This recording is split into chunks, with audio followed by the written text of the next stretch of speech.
Hello.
Hello, hello.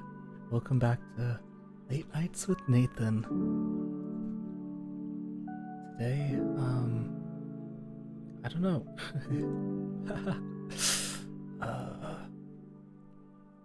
Today,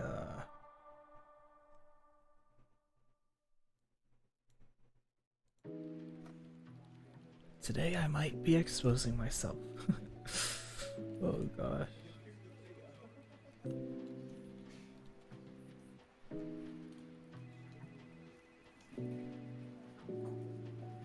Hold on, hold. Hold.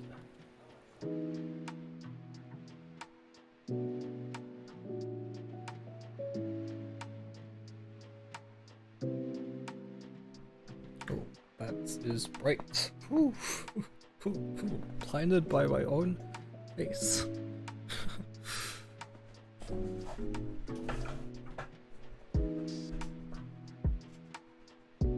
Alright.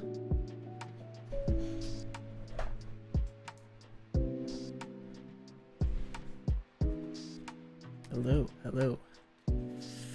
I am back. I'm back. I am back. Back.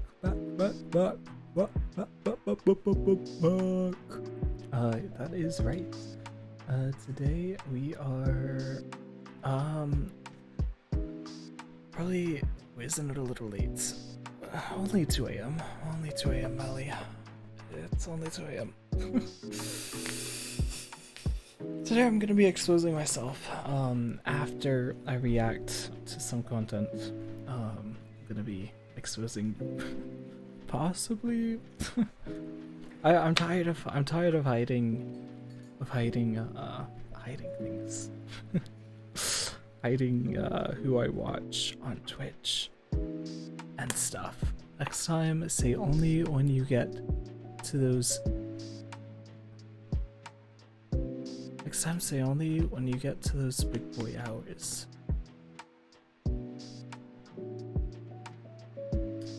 Am I?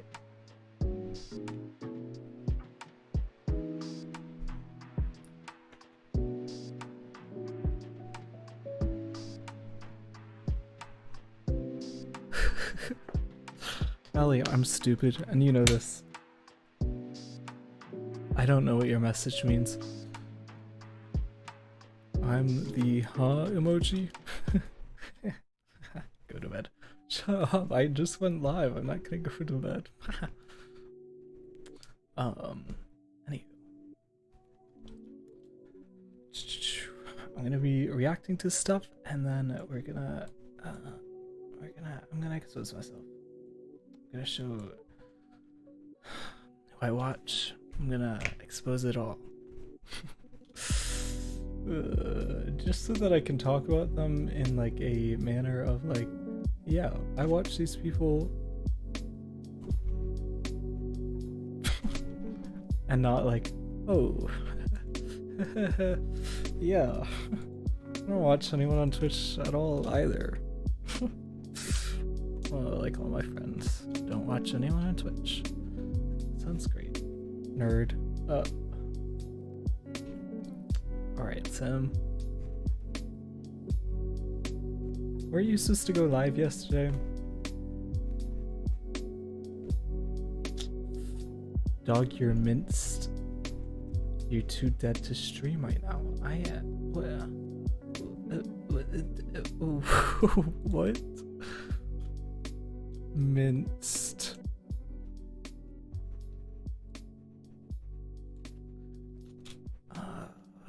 Minced. Minced. Minced. What does minced mean? Nathan as a hamburger. Alright. Will do. I'm not minced. I don't know what that means. I'm just talking quietly because there's a possibility that we have like a guest at our house. And it's 2 in the morning. So, and I'm aware of our paper thin walls. I'm aware that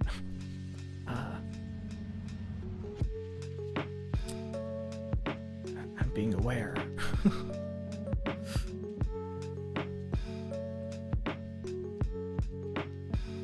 Quietly, because it's past your bedtime and you don't want to wake. You don't want your parents to notice you're awake. I could care less if my parents know I was awake. They probably know I'm awake, actually, considering I get up around 2 p.m. in the afternoon. And there is a guest, and I'm just trying to be wary of them and be polite and try not to wake them up in the middle of the night, because that would be a little BM. That would be a little BM.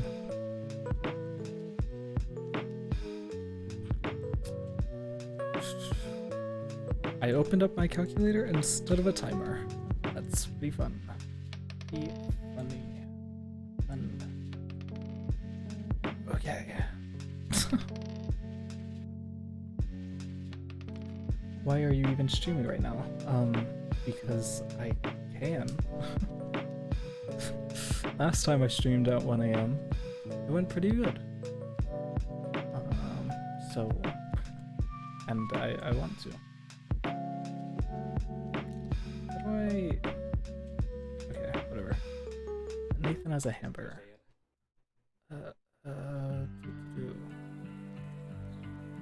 That does not make sense. Okay, here's the bottom. There's some substance in there. And then there's...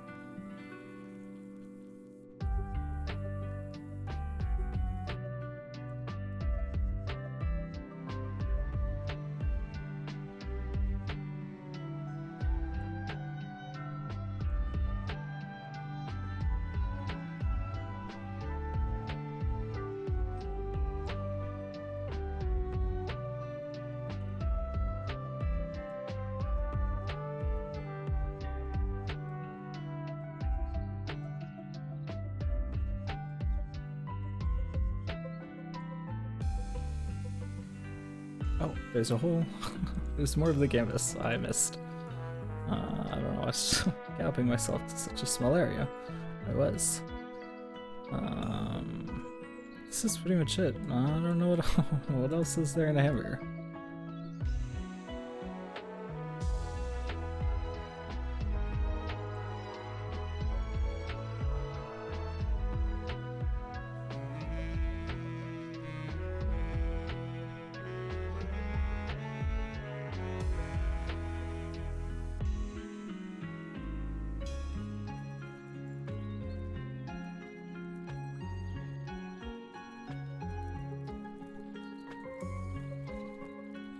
You're cooked, bro. You're making it seem like I'm high. I'm not high. Did my timer even... Oh, I turned off my notifications. Because I was tired of my notifications showing up, because last time they showed up on my stream. Luckily it wasn't anything personal, but it could have been. You sound like it.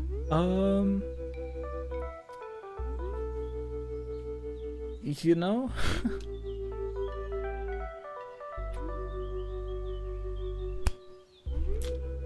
You're not the first person to say that.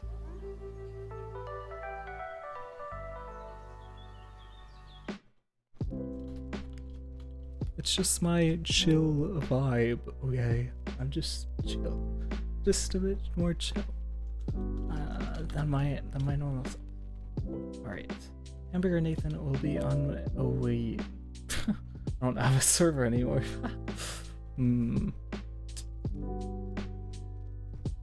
Hamburger Nathan will be on my Twitter. When are you gonna play JRP with me again? Well, considering I reset my computer and I don't have GTA downloaded or the client downloaded or really any intention to get on, I don't know.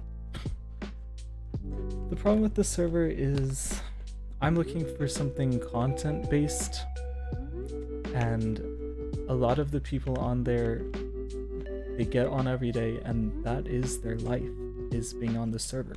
They're not looking for content, they're looking for friendships and their life.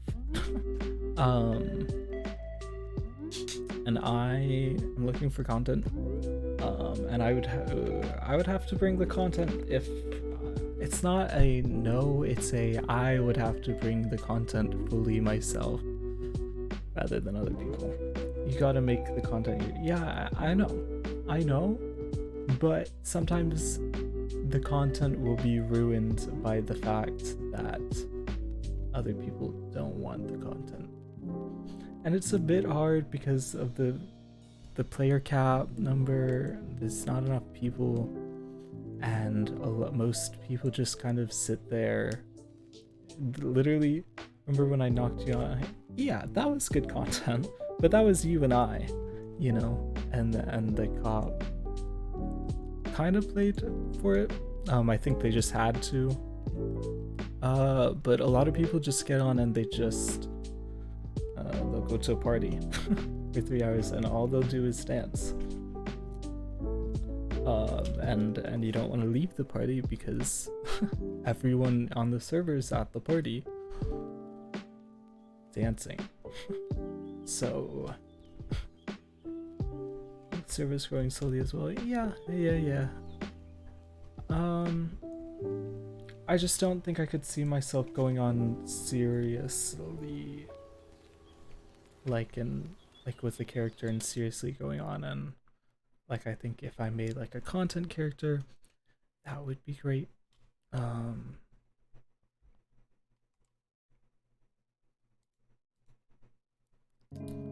But I don't think I could see myself having a character and playing it often enough to even, I don't know. We just gotta get a start, get some money, and stir up some shits. I mean, you say this, but you would never get on when I wasn't on. So you get a start first, and maybe I'll join you.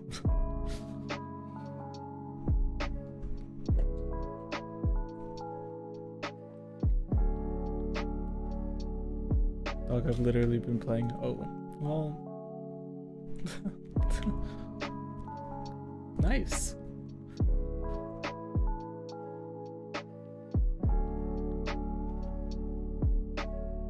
I'm also going to England soon. So it's not really like in my focus to start up a new game, or re-get into a game that I know I won't be able to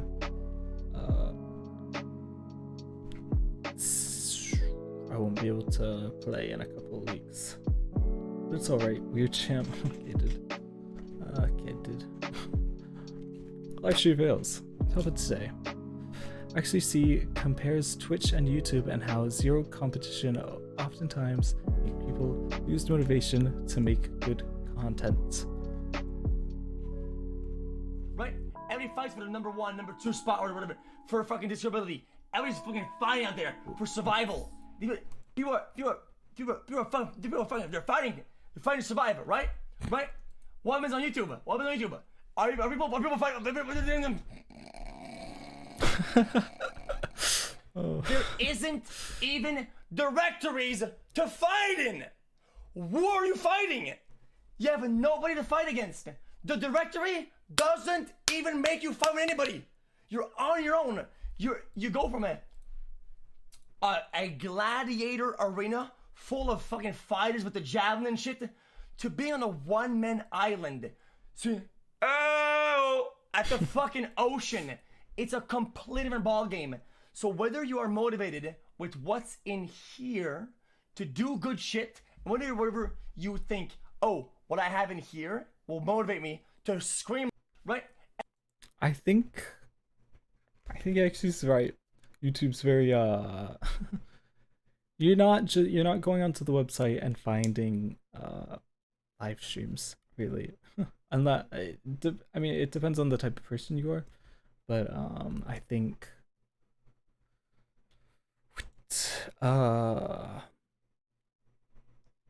I know there are some people who go on YouTube and they'll like look up live streams specifically, and there's ways to categorize yourself as a live stream, and there's things that you can do. I would say that YouTube's making changes. YouTube is making changes. Like today, I believe they just put out their raid feature, so you can raid other people, and they're making changes. And I think that there's very minor, easy adjustments that YouTube could make to boost the live streaming a lot. But it's a matter of them doing that. And I'm saying this as, you know, I might move to YouTube. Still thinking about that. Still thinking about possibly moving to YouTube. I'm not sure. But I do agree though, the competition, it's like who do you raid if you don't know any other streamers on YouTube, you know? But yeah. Sakuna says he left Twitch because they misspelled his name in an email. Oh, this is sad. I need to update YouTube clips for Reddit. Right here, guys. Can you guys see that? This was an official email I got from Twitch. Twitch times And when I got it, agreement. I had to message so many people asking if it was a phishing scam. Because I was like, guys, is this a phishing scam? There's no way, right? I'm supposed to be the 28th highest earning creator on the platform, the 45th most followed of all time on the platform. And they called me Suck Kuno on an official email. I mean, maybe I have too big an ego or something, but I was shocked. I legit thought I was getting scammed. I was afraid to click this email because I was like, am I about to get a virus? Like, so I was out there messaging people saying, hey guys, is this legit? Like, is this legit? And it was. So I saw this. Why is right next to you? But that that does suck. I think as an official company, or like when you send official emails out like that, you should probably make sure all your spelling is correct. And especially when you're trying to make deals with people that you want to keep on your platform, the first thing you're gonna notice when you go into when you're making a deal with someone is how much they care. How much they care, or actually want you. And if you're not spelling their name right, that might show that the platform doesn't really care too much. So that does suck. Amber Heard's lawyer, what is this? Nice argument, Senator. Why don't you back it up with a source? My source is that I made it the fuck up.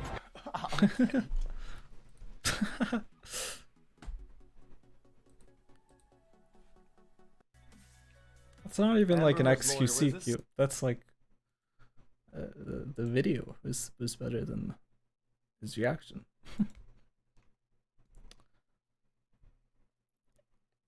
It's true though. The lawyers buying a makeup palette and saying this is what Amber Heard used to cover up her scars. And the makeup palette doesn't even come out until after they're broken up. Doesn't make sense. It really doesn't make sense. But again, I don't think Amber Heard's lawyers have much to work with because she doesn't really have evidence in favor of her.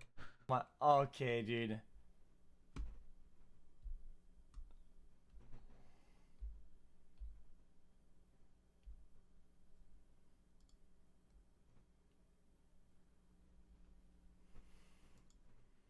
See? Cameraman? Really, dude? Really? Oh. Cameraman? Dr. Hughes, can you tell Guys, me the tests this that is you some administered? storytelling. Yes, I can. I administered the personality assessment inventory. Oh my. Okay, dude. I'm a little confused. I don't know what's going on here, I'm gonna be honest.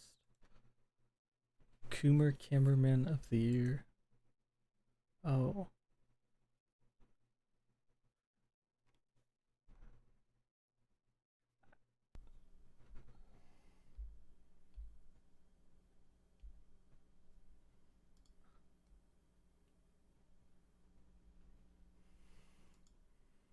See?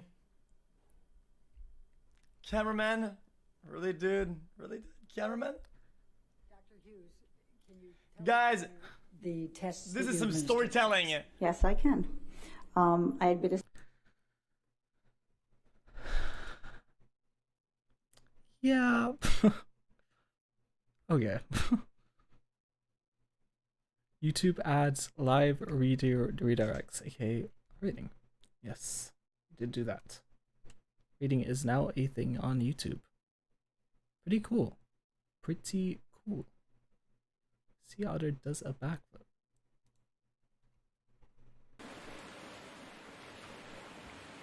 Woo! Oh.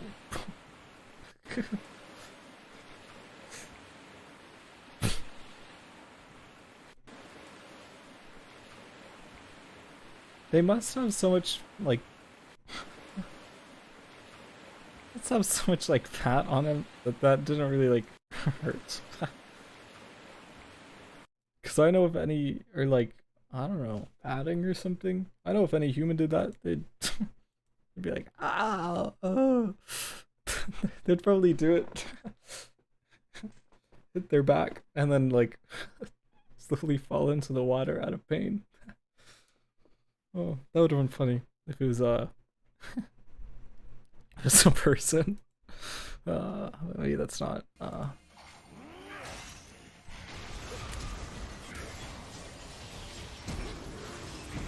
So trolling.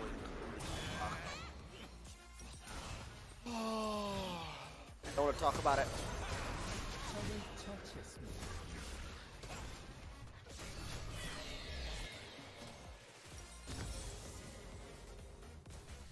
Kind of letting this thresh down. I feel kind of bad.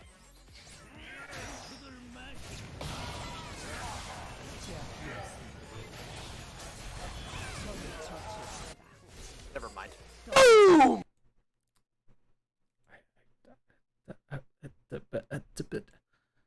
wow. Leak. I totally really understand. Yeah.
Yeah, that's really good music playing.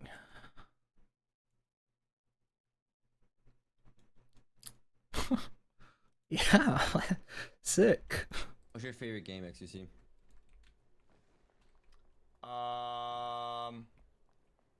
Buffalo King.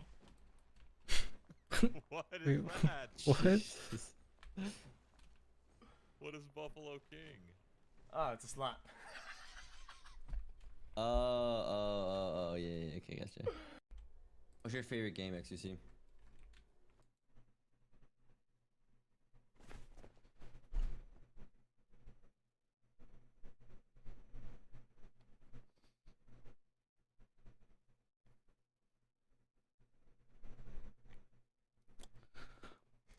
Apparently, like, I just don't understand anything today. What? My favorite game is Buffalo King. What game is that? I don't know. It's a slap. Favorite game is Buffalo King. I don't know. It's a slap. Favorite game, Buffalo King. I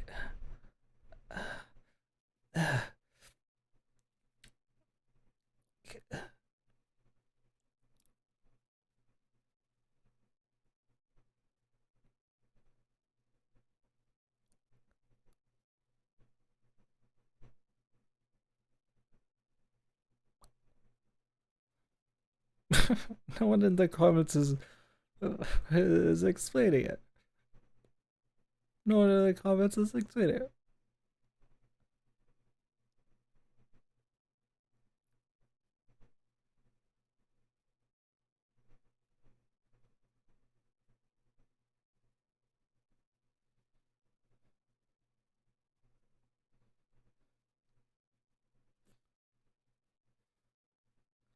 I think it has some. It's a gambling game.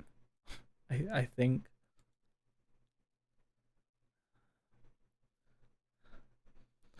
Uh, okay, okay. uh, okay. Right. Gambling game. I totally got that one. Like Cajun chicken or No. it's just fried chicken? Chance, this is my first ever time cooking chicken. Actually? Yes. What do you mean? Why are you so surprised? Why are you so surprised? Good one million. Another break, huh? So like Cajun chicken or No. it's just fried chicken? Chance, this is my first ever time cooking chicken. Actually? Yes. What do you mean? Why are you so surprised? Why are you so surprised? Good one million. Another break, huh? So like Cajun chicken or No. it's just fried chicken? Chance, this. Gosh. Also, can I say, someone who's watched a bit of GTA RP, his hair kind of looks like, oh, you can't even see it. My bad. His hair looks like that one hairstyle in GTA RP.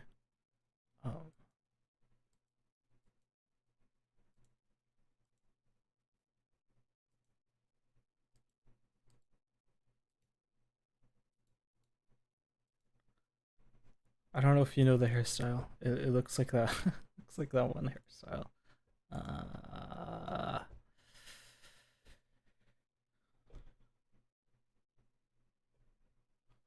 Twitch basically matched YouTube's offer for Saikuno, and he still chose YouTube. Right. Okay. Their first offer was just bad. And I hadn't asked anybody. I'm not trying to make them compete. I just said, hey, look, this is not the best offer. Can I get a better one? And then they immediately increased it to actually a very, very good offer.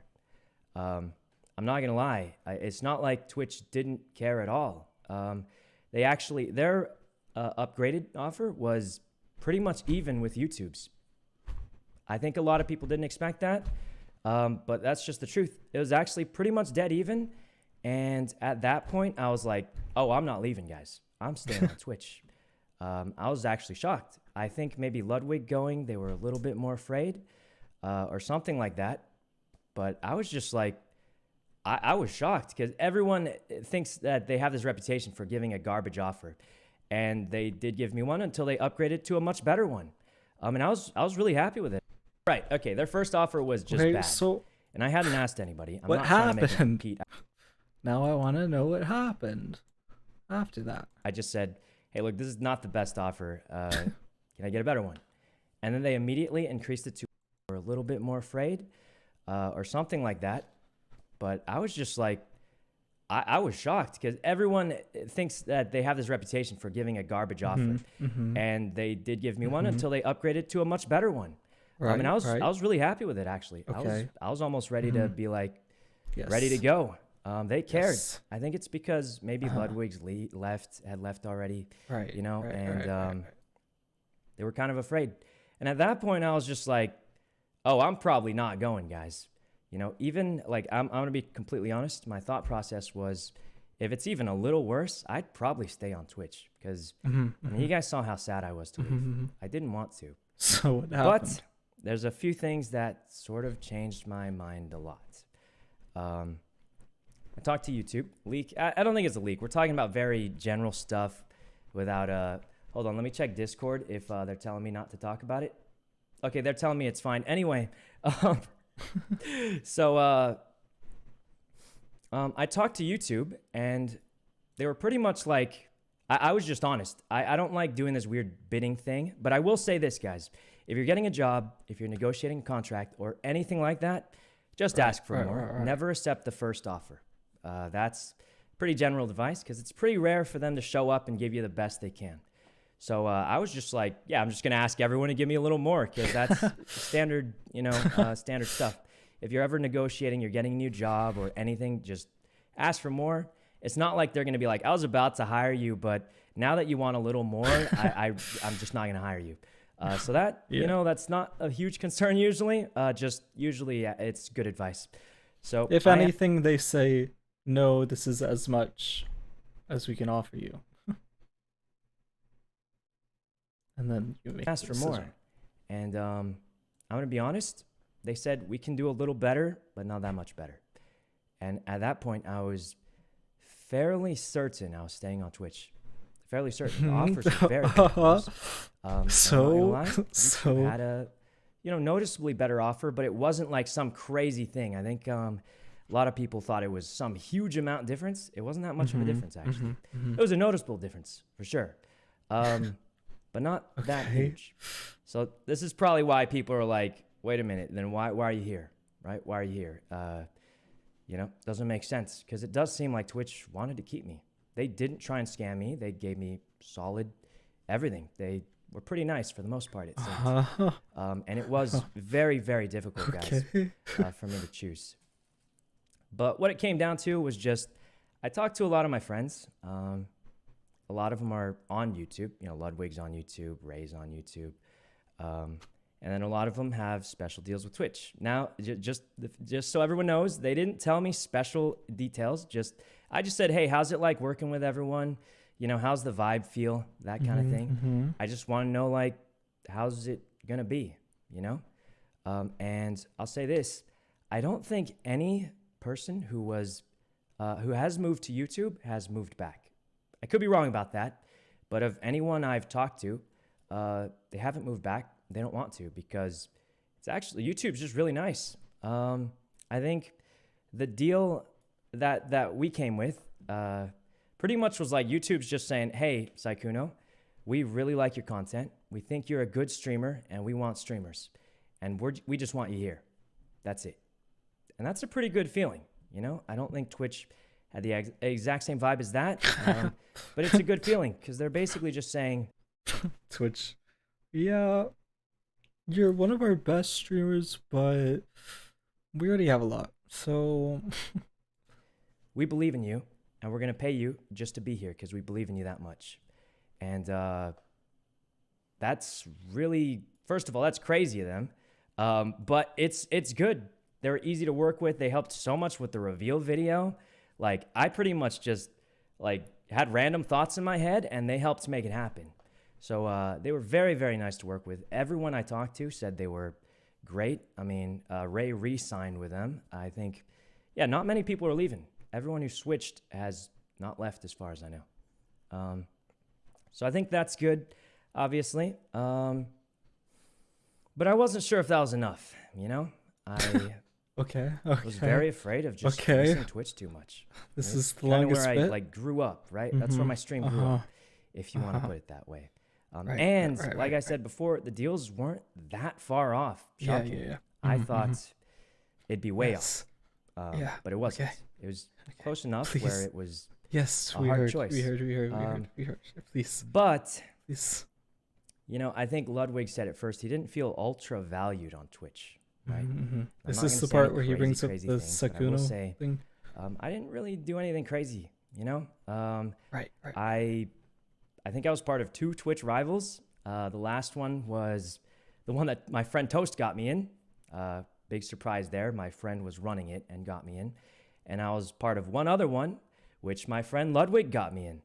And he's on YouTube now. But yeah, kind of weird. The ones I got into were the ones my friends kind of got me into. And great friends, of course. And I met them all on Twitch. You know, I was a little bit sad about that.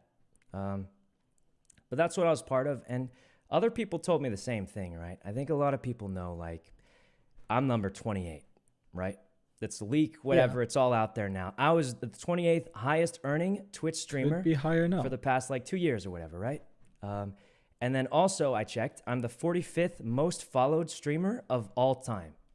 It's not, like, super crazy. It's not like a single digit, but So you're that's saying like, he you know, didn't get kinda invited to a lot of noticeable, maybe. events, I don't even though he's curse one or of the best anything. I don't streamers, really take part of much. and he's I don't brand even friendly. react to drama, and really. or probably anything. one of the perfect candidates I'm to be almost invited as to family events. friendly as it gets, but never really included me in much. And I don't really care about that, if I'm honest. But it is something a friend of mine told me, and he was confused too. He was like, "I don't really quite get it exactly because it seems like you'd be very marketable, but I didn't quite have that." But this isn't a huge problem. I don't care that much, guys. I mean, at the end of the day, I just want to stream and have fun, and that's all I really wanted to do. So for me, that wasn't a big problem. Okay. But, Okay, that wasn't there was a big a problem. really weird thing that happened. And This is the part where he brings up the Sakuna let me just thing. pull it up real quick. Supposed to be the 28th highest earning creator if it was legit, because I thought I was going to get a virus, actually. And I was thinking, you know, people didn't really, I didn't feel that appreciated there, guys.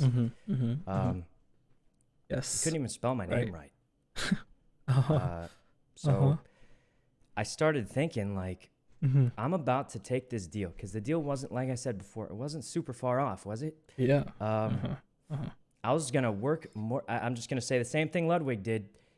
YouTube offered me more money with less hours. And I was out there saying, I don't care about making more money. I don't care about working a few more hours, because let's be honest, I'm bored. All I do is sit in my house, play games. I'm going to beat the hours anyway. I was willing to work harder for less money because I thought I liked Twitch that much.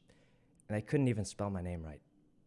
So, So I tried to blur everything out. Hope nobody gets in trouble for that. But yeah, it felt kind of bad. And I know That's why somebody he out didn't there move, is just going to 'cause say they I have couldn't too see big an and ego, spell. but it was an Right. official email, guys. I mean, it was a little surprising to me. So, yeah, long story short, the main reason I went with YouTube is, yeah, they gave me the better offer. There's no doubt about that. And they spelled my name right. So that was a big plus, I think. So I like that. That was nice. And then sounds like he's gonna say also. I think that's most of the reasons. Okay, That I probably okay. missed some. That's most of the reasons. Right. Okay, finally. we heard everything about why he moved. I think that I think that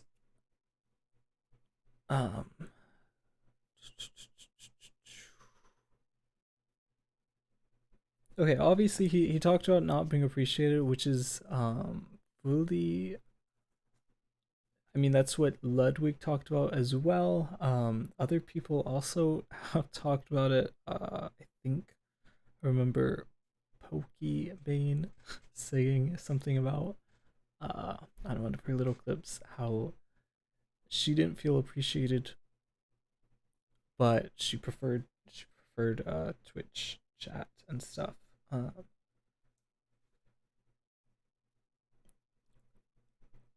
I think that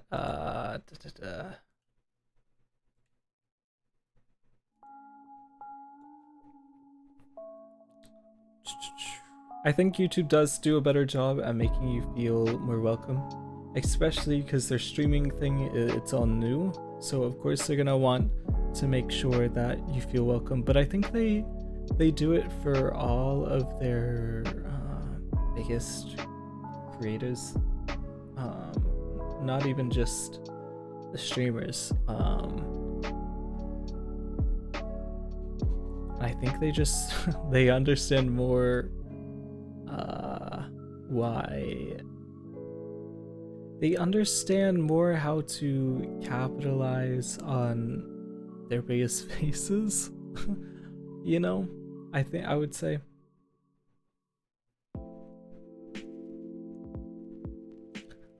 But here's the thing.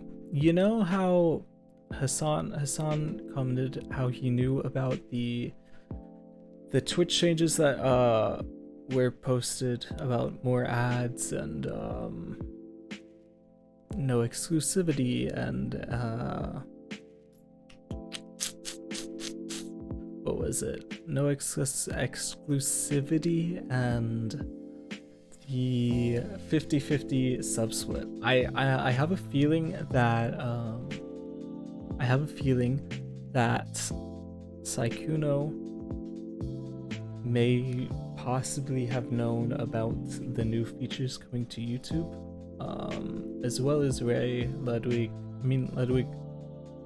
talked to Susan on new features, but I think that there's a possibility that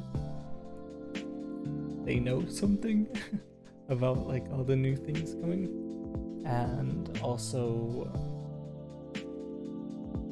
because I also heard someone say that they know that Saikuno's not the only one switching to YouTube, which makes it sound like multiple people are switching to YouTube coming up in the near future, more than just Saikuno, Ludwig, etc. And stuff. So I feel like when these people are getting offered deals that they know something. I mean, of course, it might be a better offer, and maybe they just want the money. But I think that there's a possibility that they know how to. They know that things are going to be changing. I also think that there's a possibility that YouTube's talking to them and like saying, "Hey, like come to our platform. We have a wider reach and audience, and we're willing to, you know." There might be a thing like we're willing to work with you guys on how to make our platform better, you know, because I know Ludwig had a lot of has had a lot of say in things, and whether or not YouTube actually implements them is, you know, we'll see. But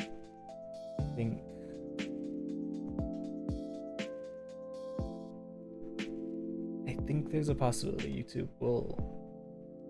YouTube streaming will evolve to be better as a whole. Yeah. Anywho, let's move to YouTube and YouTube clips. Smiley. Wait, let me post my hamburger on Twitter.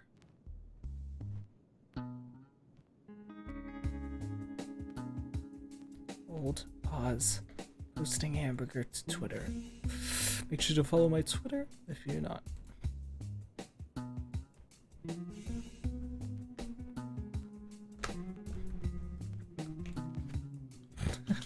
Me, but hamburger, me.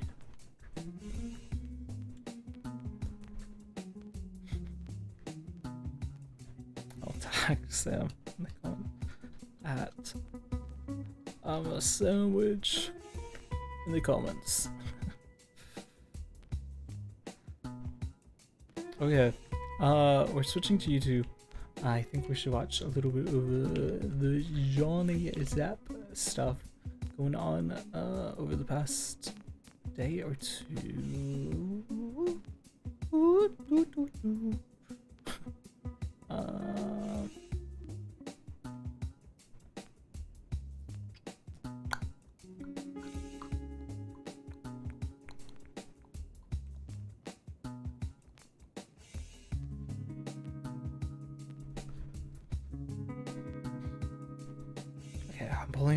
I'm pulling up some clips. Okay. Yeah. Oh, that's not the clips. Thank you. Your motion. Okay. Here you go.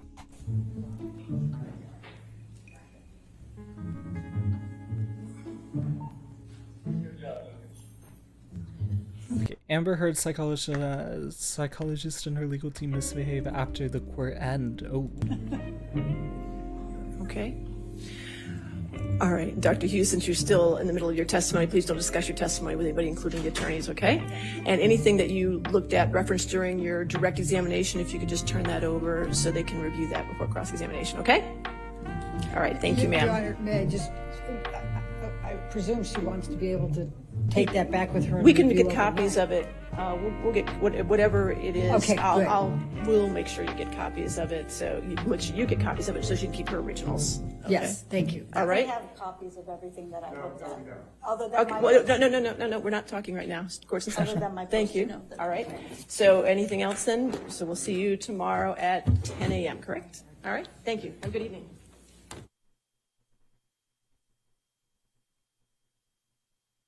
Wait, she said we're not talking right now. Court's in session and left. Oh. Okay. I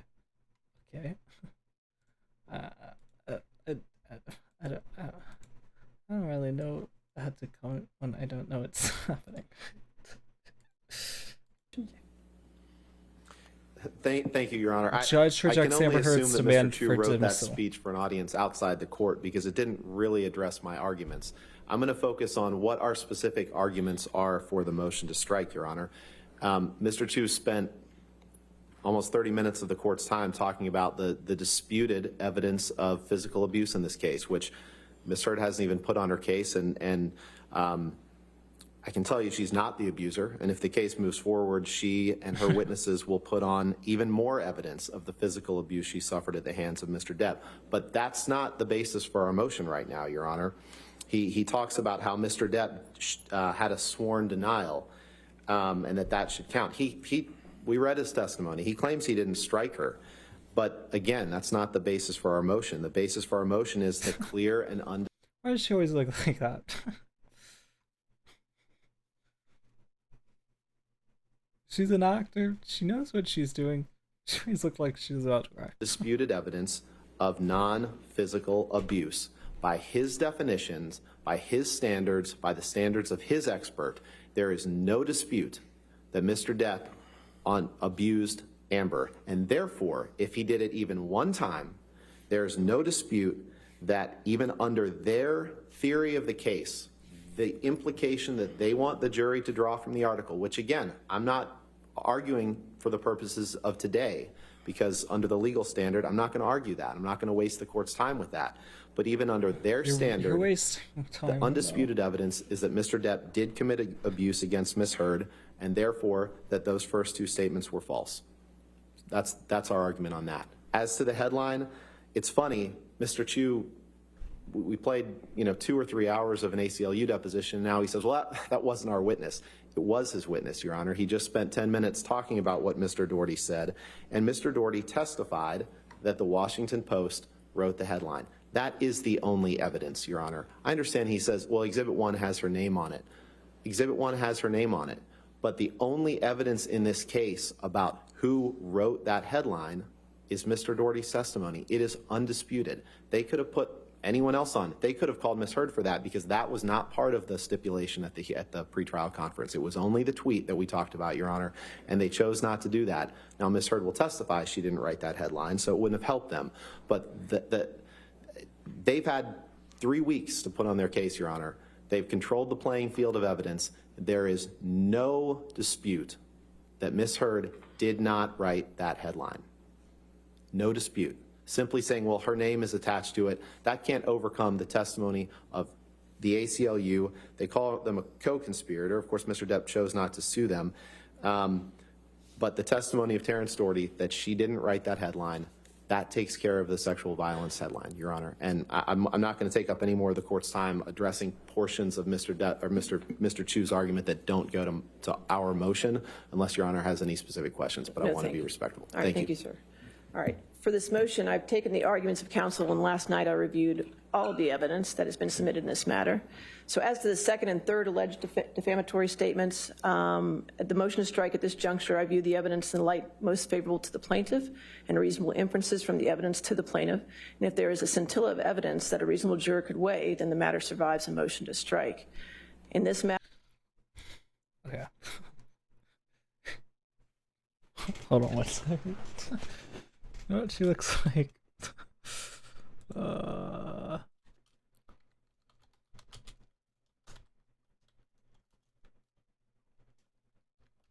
can't spell. No. What?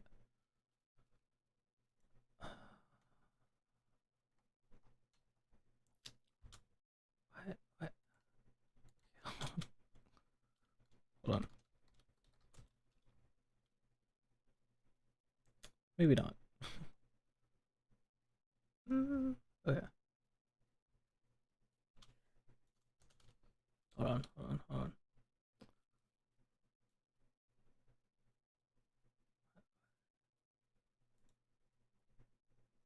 Is it me, or does she kind of look like him?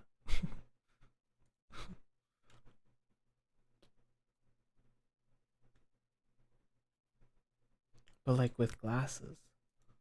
Or someone else. There is evidence in the case that a jury could weigh that the statements were made by the defendant, that the statements were about the plaintiff, that the statement was published, that the statement is false, and the defendant made the statement knowing it to be false, or the defendant made it so recklessly as to amount to a willful disregard for the truth. The weight of that evidence is up to the fact finder. So the motion to strike is denied as to statement 2 and 3.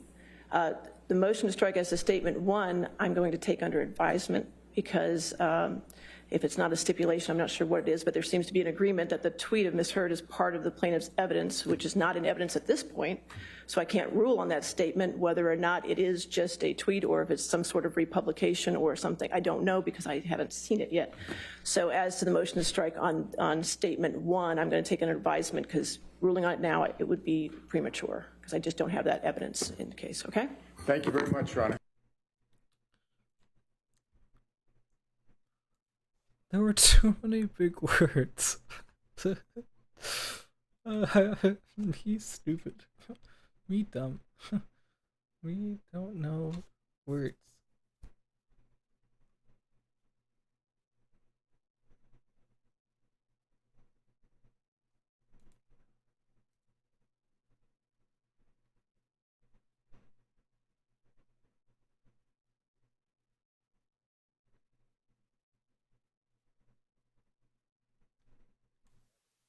But at the same time... Okay. This one is Johnny Depp trial. Amber Heard suddenly demands case be dismissed. Granting a motion to strike is appropriate when the plaintiff, as is the case here, has failed to present evidence sufficient to create an issue of fact on his claims. And in addition, the court may not draw inferences from the evidence that defy logic and common sense. That's the Austin versus Shoney's case, 254 Virginia 134. So the issue here, Your Honor, is a couple-fold, and I'll take the statements, well, two of them in one category and one of them in the other category. But I think we're all clear that the sole issue here is whether Amber Heard can be held liable to Mr. Depp for defamation arising from the 2018 op-ed and the 2018 op-ed alone. And to establish that, Mr. Depp has to prove the following elements. He has to prove that the publication of the op-ed and that it was written by Ms. Heard. He has to prove that the statements in the op-ed were both false and defamatory. So falsity and that they contained a sufficient defamatory sting. And he has to show that the statements were made with the requisite intent. In this case, actual malice on the part of Amber Heard. I'll save that argument till the end, Your Honor, and I'll focus on the first two at this point. And because it seems like plaintiff is proceeding under a theory of defamation by implication, under the Pendleton case, 290 Virginia 162, plaintiff bears the...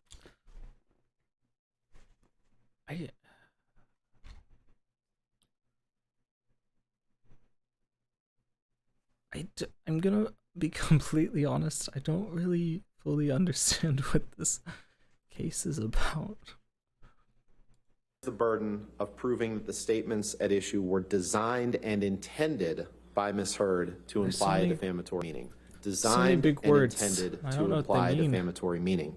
So, and to satisfy those first... Like, I feel stupid. You know? Like, there's just so many big words and I don't know what they mean. I feel stupid. Like, I was never really, like, stupid in school. But like I feel like I can relate to to people who were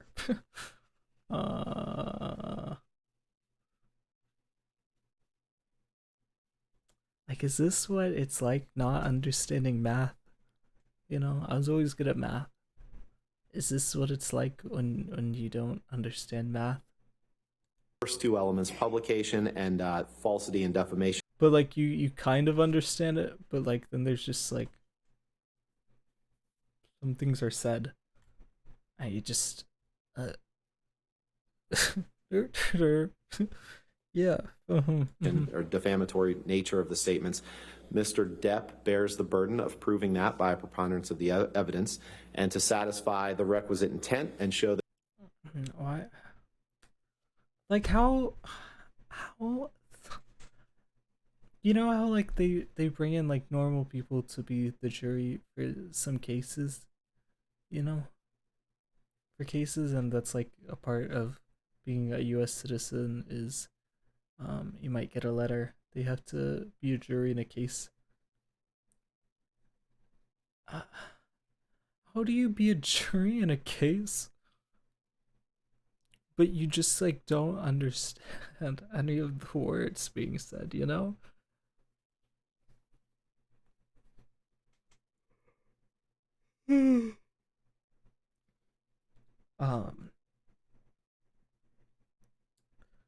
Like I feel like if I ever have to be a jury in a case, I'll be like, so when we go into our little room to discuss, you're like, so hold on a sec. Did you guys get what he just said? do you understand what this means? Because I don't. I don't. Do you at all? You know, like.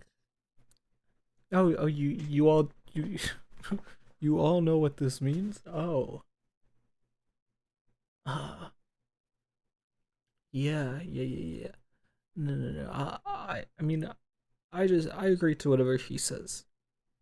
You know, that Ms. Heard acted with actual malice. He has a heightened standard of proof that he must prove by clear and convincing evidence that Ms. Heard acted with that malice. So just want to talk about the two statements on domestic abuse in the op-ed.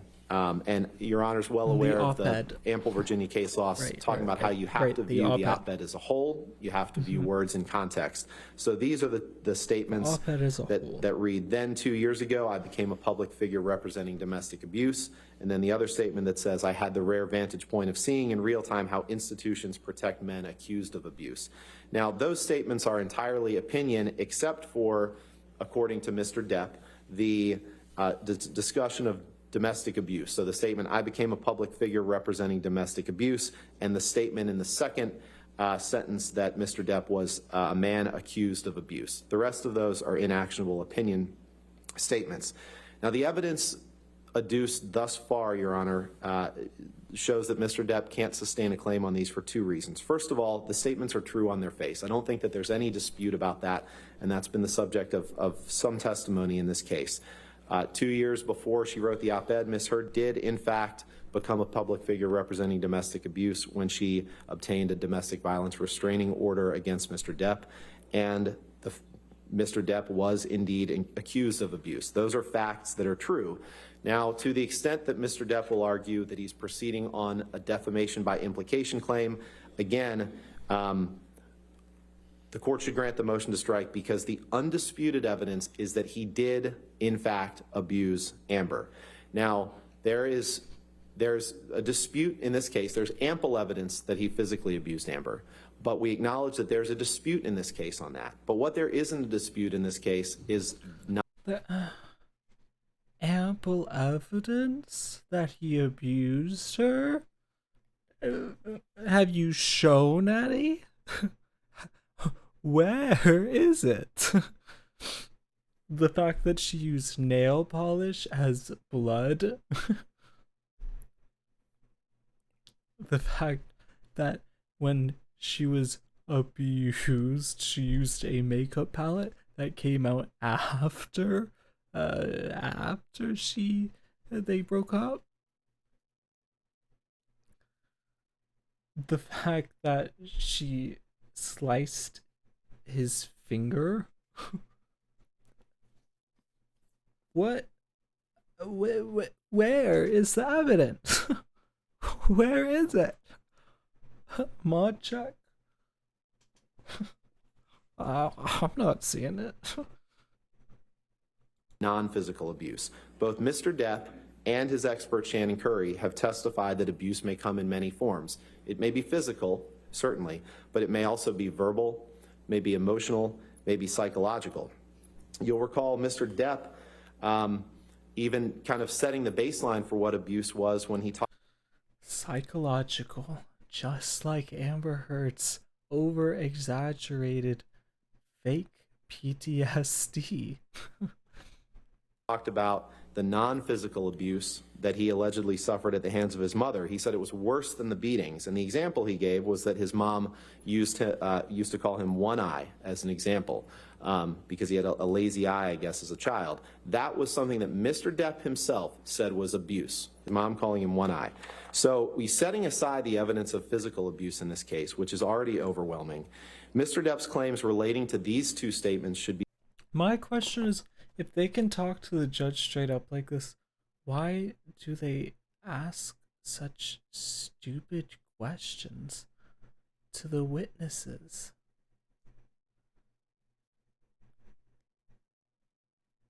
Like, they'll pull out a piece of evidence, some stupid article title, and ask, did I read the title of this article right? Like, yeah, you can fucking read.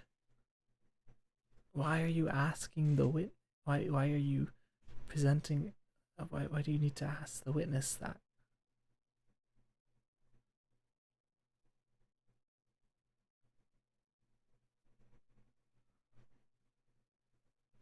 Be stricken because of the ample and undisputed evidence in the record of non-physical abuse by Mr. Depp toward Ms. Heard.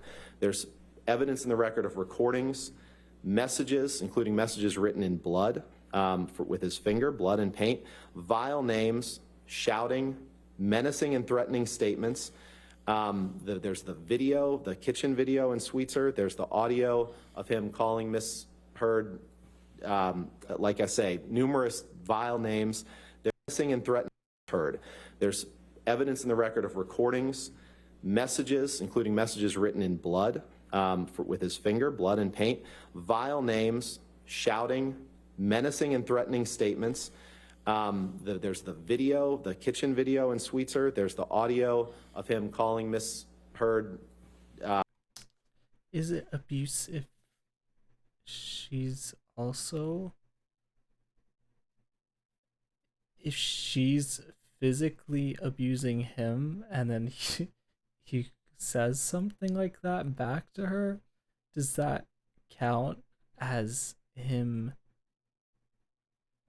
Like, yeah. Verbal abuse is real.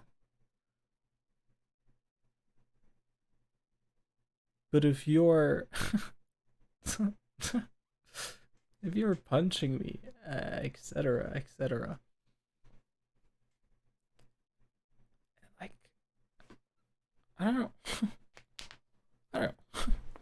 What, she wrote in blood from his finger that was her fault.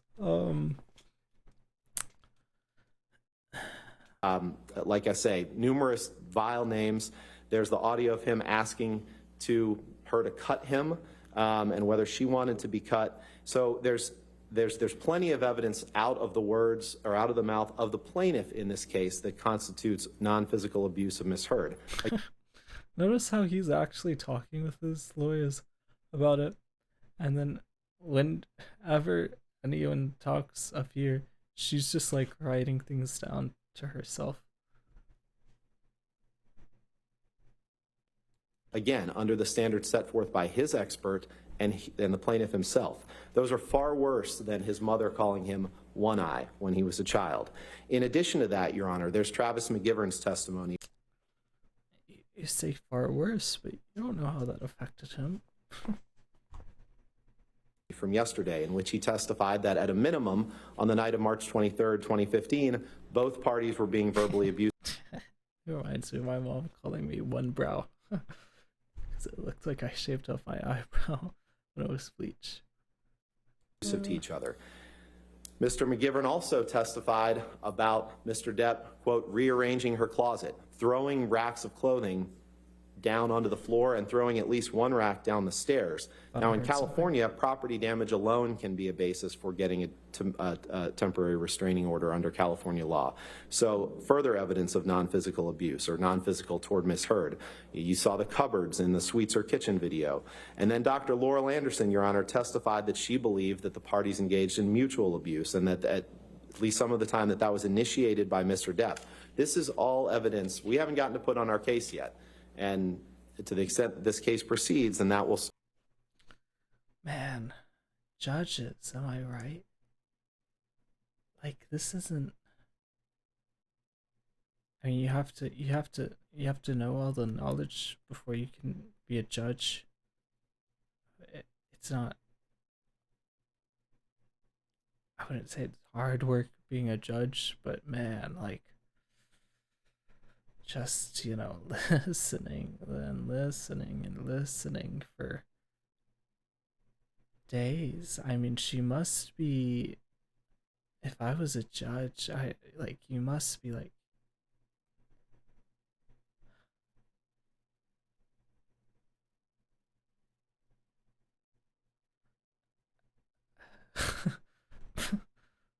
start now, but this is all evidence that has come in while plaintiff controls the playing field of what evidence has come in, and he can't overcome that.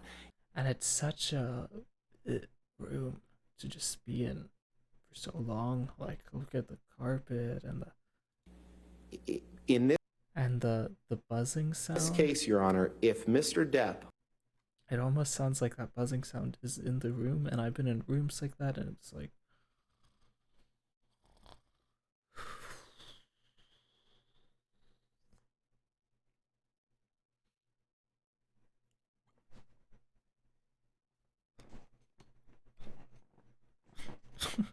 you know? abused Miss Heard physically, verbally, emotionally, or psychologically, even one time, then she wins on those claims. Then she wins. It's that simple. And the evidence is overwhelming and undisputed in the ways that I've just described that he did. So for that reason, Your Honor, those claims should be stricken. And I'll just cite the Union of Needle Trades versus Jones case. This is 268 Virginia 512. What, she wins on a claim that I don't.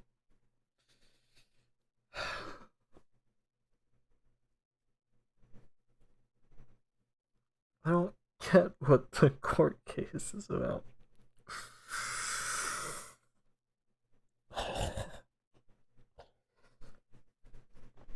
Was she just suing him because he abused her?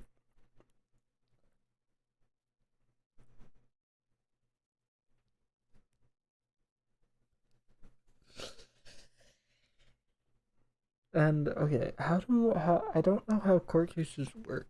Like, can he push charges on her for abusing him?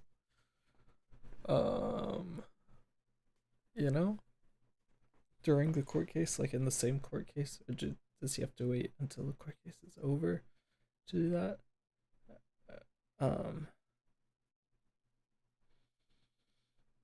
Oh, because he has pretty good evidence physically on what she's done and stuff. I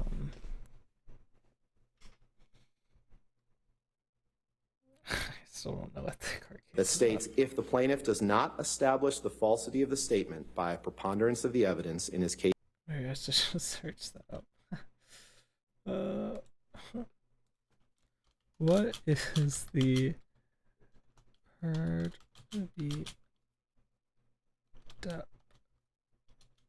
case about? Heard has accused Depp of physically and sexually assaulting her on multiple occasions before and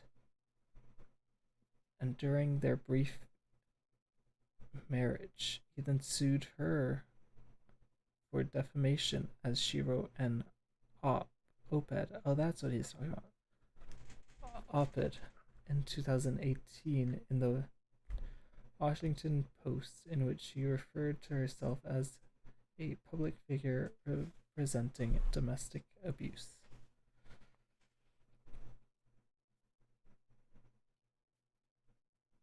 So, well, okay. Physically and sexually assaulting her. Well, words aren't physical, or, I mean, it technically could.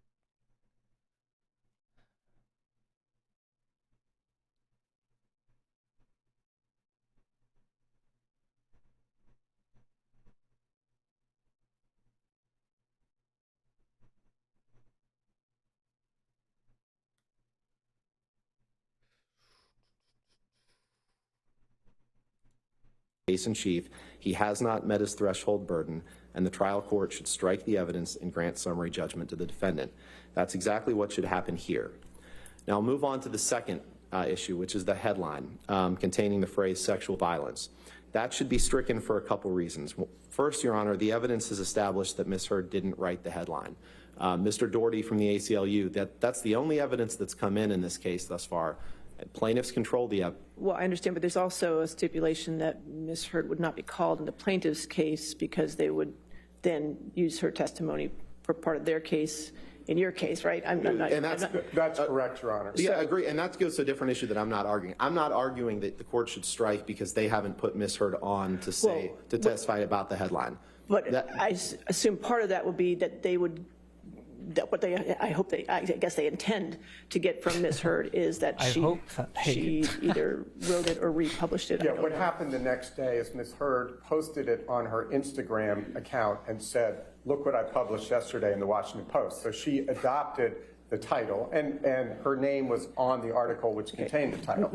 And Mr. Ronborn, the only reason I'm sorry to interrupt you, only because I know that was a stipulation, so it's hard for me to say that that's all the evidence for motion to strike if there's a stipulation that they're still going to get more evidence in on that particular issue. I think, and I'm happy to hand the court the transcript of the April 8th hearing, because one of the things that we're not arguing today is that because they haven't put in evidence of the, I think it was a tweet, but Mr. Chu says it was Instagram, I don't know, whatever it was, that because there was... It was a tweet adopting the op-ed she published the day before in the Washington Post. Okay. All right, so what I'm not arguing today is that because they haven't gotten that tweet into evidence or had Ms. Heard say... I feel like court has so many, like, rules, but then, like, so many, like, non-rules. I'm confused.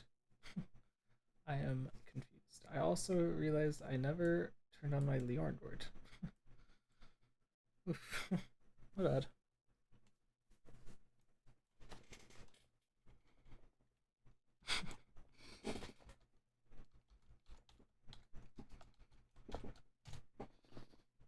Turning on Leon board right now.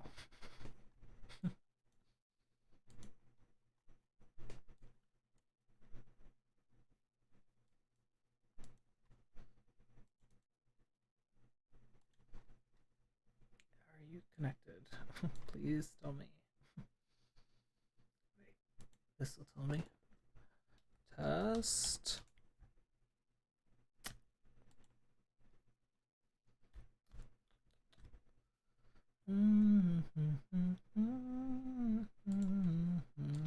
Test again.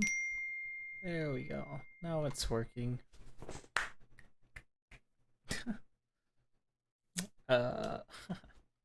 Shout out, who?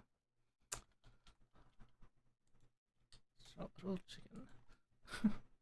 Shout out, there we go. Poggers. Say that she tweeted that we're entitled to summary judgment at this point. I'm not arguing that, but that's all that we discussed on April 8th, and I'm happy to hand the transcript up, Your Honor. And we actually never, it wasn't a stipulation, it was simply an agreement that they didn't need to call her in their case in chief to make that point. And then Ms. Bredehoft said we'd have to agree on the language of any stipulation, and they haven't proposed anything to us and haven't gotten back to us. So I think that that's only relevant to, we're not basing our request for motion to strike here on Ms. Heard not having testified to sending that tweet. But you're saying for the motion to strike, the only evidence before the court is that the Washington Post wrote that title. Correct, and that's very different from what happened the next day. The stipulation didn't go toward who wrote the title. That was never part of anything, and it's undisputed, and Ms. Heard will testify that she didn't write the title. Well, I understand that, but I think it's not undisputed, Your Honor. I apologize for interrupting. Okay. But I think the issue is that whether it was republication. Well, and I'll get to that next. I know, but see, the problem is, how do I do a motion to strike when that evidence isn't before me yet? Well, the republication isn't. So the evidence that's before you is that the Washington Post wrote the headline, or that Ms. Heard didn't, and that's the only evidence, and that's not going to change. The tweet, which was the only subject of the discussion at the pretrial conference, where there was no stipulation, it was just an agreement that we're not going to base a motion to strike on them not introducing evidence of the tweet. That was what it was. I'm happy to hand the transcript up if Your Honor would like to see that. But that isn't actionable because under the Lakova versus Halper case, 995 F3rd 134, retweeting a link doesn't constitute republication. Now that case dealt with it does if you add something to it, but I just don't know the evidence. Your Honor, very quickly, it's a judicial admission. They admitted in Ms. Heard's answer, she admitted to the tweet. So that establishes that she adopted the op-ed in its entirety, and it was discussed. We talked about judicial admissions. One was the op-ed itself. The second, and this is reflected Your in the Honor, if I could finish my argument, I mean, I would appreciate. I can't wait to oppose this. I know, that's fine. Go ahead. Go ahead. So, and again, we can look at the transcript. You understand my concern. I do understand your concern, and I guess what I'm saying is that there's two levels. One is there's no dispute, and there's not going to be a dispute that she did not write the headline. So then you look at is the tweet actionable? And the argument here is that as a matter of law, retweeting something isn't actionable. And so, Okay. as under the Lakova case, 995 F3rd 134, in that case dealt with hyperlinks and how those aren't actionable. But to be very clear, nothing that was discussed on April 8th, nothing that was discussed at that pretrial conference was in any way relating to any stipulation about who wrote the headline. It was simply that they need not call Ms. Heard in their case in chief to get her to say that she sent a certain tweet. And that tweet's not in evidence yet, but I assume that they'll try to put it in evidence at some point. But that's, the tweet doesn't need to be in evidence for you to strike this claim on that basis. So even assuming that the headline implied certain conduct by Mr. Depp, again, Mr. Depp can't meet his burden of proof on this. Third, Your Honor, he can't prove that Ms. Heard acted with actual malice. Mr. Depp hasn't introduced evidence sufficient to permit him to meet this. Now, again, this is a heightened burden of proof. He has to show actual malice by clear and convincing evidence. And as the Bose Corporation case from the U.S. Supreme Court, it talks about the role of judges as gatekeepers of the Constitution, of the First Amendment, and the role of barring entry of a judgment that's not supported by clear and convincing proof. Now, that case was about appellate review of First Amendment issues, but the same holds true for Your Honor here. Here, Mr. Depp hasn't introduced any evidence, and there can't be a reasonable inference drawn that would permit a jury to find that he's proven by clear and convincing evidence that Ms. Heard wrote the words with actual malice. And again, we go back to the testimony of Mr. Doherty, which was their witness. They put him in, and Mr. Doherty, the only evidence relating to intent or anything relating to this op-ed, which was, again, maybe Mr. Chu will try to say that we stipulated to Ms. Heard's intent on April 8th, which of course we didn't. But the only evidence that has been presented in this case, Your Honor, by Mr. Doherty was that the op-ed wasn't Ms. Heard's idea, that the ACLU asked her to write the op-ed, and indeed that they even wrote the first draft, and then that Ms. Heard vetted the finished article with her lawyers and with lawyers from the ACLU to make sure that it wasn't problematic. That is the only evidence in the record. And on that evidence, there cannot be a conclusion that Ms. Heard acted with the actual malice that's necessary, particularly when you consider the heightened burden of proof. So reviewing the op-ed as a whole, with the court acting in its appropriate function as a gatekeeper of the First Amendment, we ask. Johnny Depp lost $40 million after Heard op-ed. I'm gonna be honest.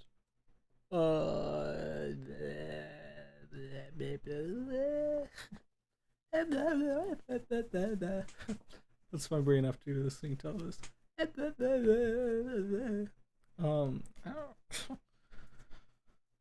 It's hard for me to say words when I don't understand words that they're saying.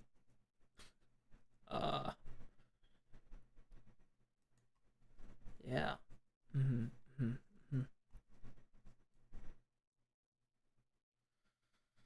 Yeah. I guess this one 30 minutes, so okay, well, never mind. we got the title. The title was enough. 40 million after Amber Heard op-ed. Oh sheesh. We ain't doing 30 minutes. Oof.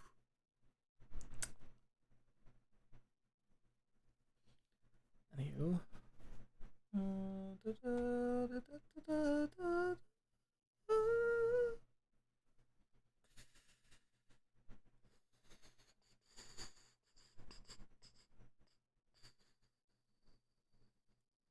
Now onto YouTube.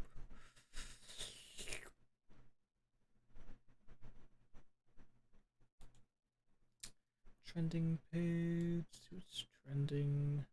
Mr. Beast reacting to the most expensive airplane ticket.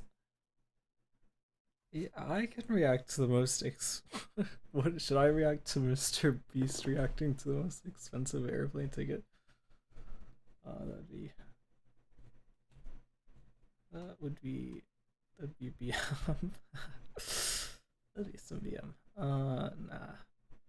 I won't.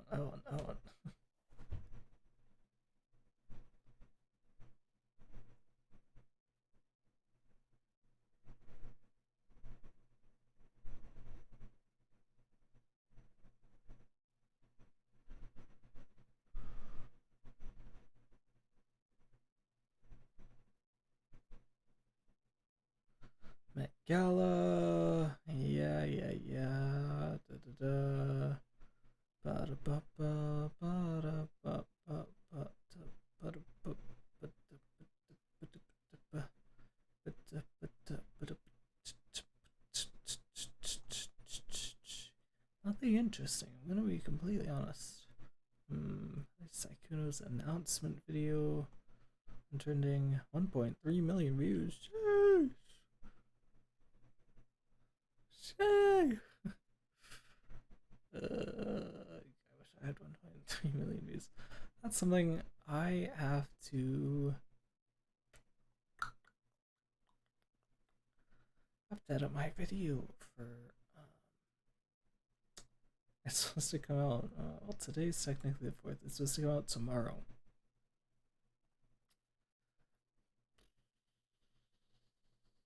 And I'm not very far along in the editing process.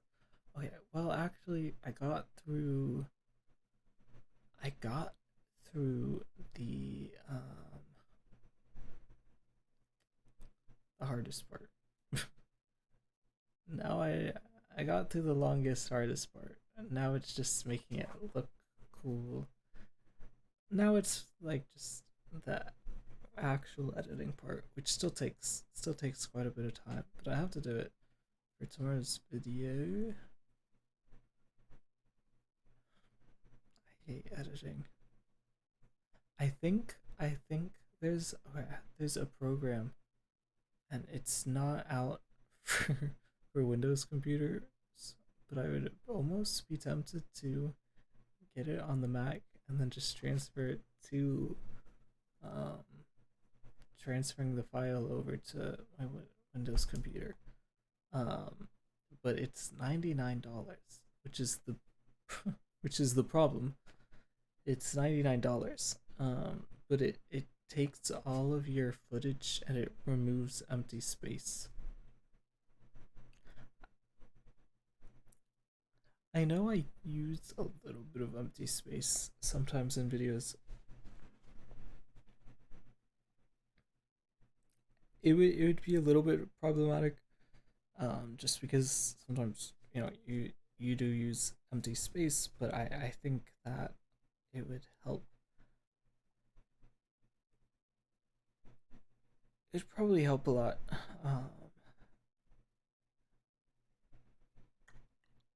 No, it would definitely help a lot. It actually help a lot. It's just whether or not it's $99 worth.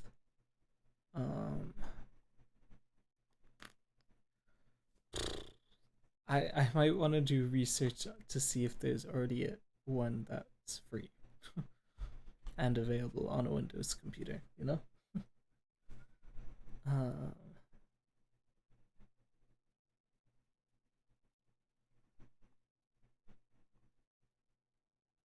Because that would be very helpful. That would actually, honestly, probably take out hours of editing. Maybe not hours. Yeah, hours, and then you just go through the clips and delete the takes that you don't want. It'd be very helpful. Honestly, it'd be more helpful if it was just in the editor that I use, you know, not even like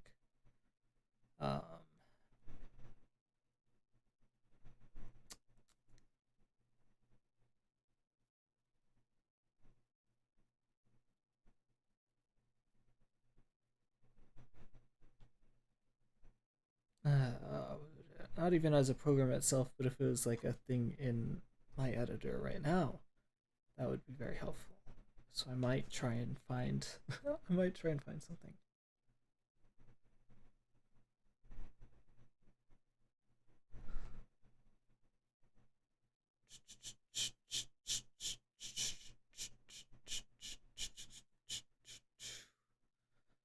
I spent 24 hours in the world's most realistic fat suit.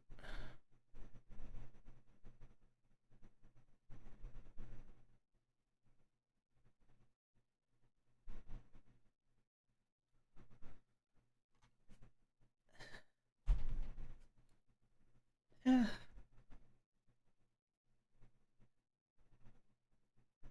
Yeah. 1 million views, but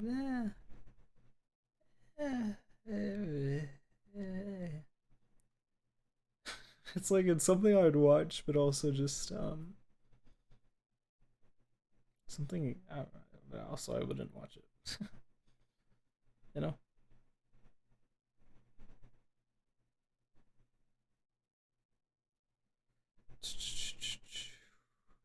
It'd be something I'd watch for like a couple of minutes. I'd skip through it and I'll be like, Okay, I'm gonna be completely honest. I fully need to either I don't know, like go to the bathroom or something. So I'm gonna do what I always do and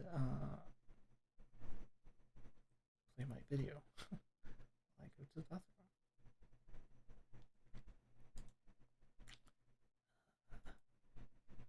Yeah.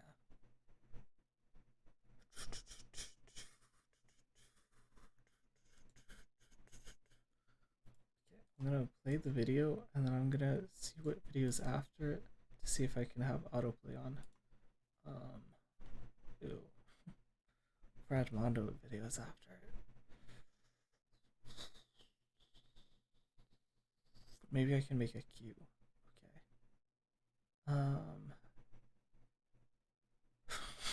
Okay. IQ Ludwig's 9-hour poker game.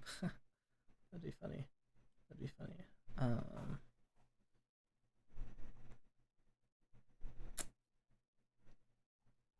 Disturbing history of Minecraft. That would be good after Q. How do Qs work?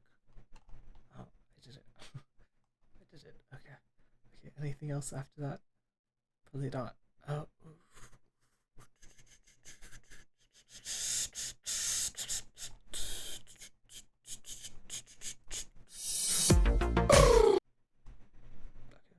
on. I need to rather.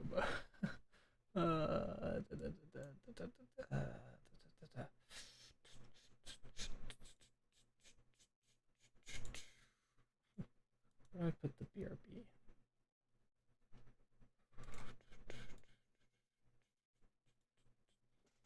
I'm gonna go to the bathroom.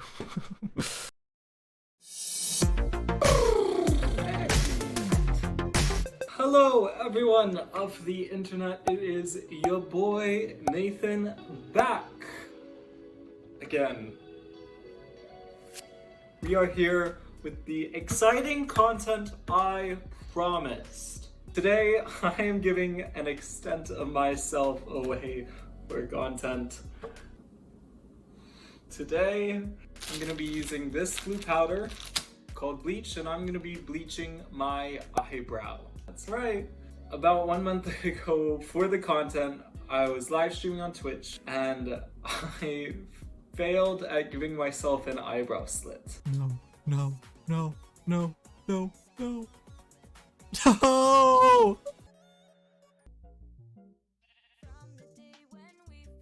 I watched a tutorial, I followed the tutorial, but it didn't work out too well. You can still see the remnants of it, but it's mostly grown back. From there, my mom gave me the idea to bleach my right eyebrow, the opposite eyebrow, to give a checkerboard sort of look. This might look really stupid, but you know what? I'm at a point where, what the heck? Why not? Warning, I am gonna take off my shirt so bleach doesn't get on my shirt. All right, I'm just gonna go for it. If you're an old subscriber of mine, you know that I have done a lot of things to my hair. I've bleached my hair a lot. At this point, I don't really even use measurements. I've done a lot of different hairstyles, but we're really stepping it up with this one. Today we're asking the question, how can I make myself look even more stupid? We got the bleach. I don't have a mirror, so I am looking at my viewfinder very far away. Here we go. Rubbing it in a little bit, making sure, you know, it's all covered. What do you think? Not gonna lie, this does burn. I'm gonna try and wipe off the areas that it doesn't need to be on. Alright, I did a little bit of cleaning. Now we wait like 30 minutes. I might have to bleach it more than once. And I also hope my whole eyebrow hairs don't fall off. Now I wait.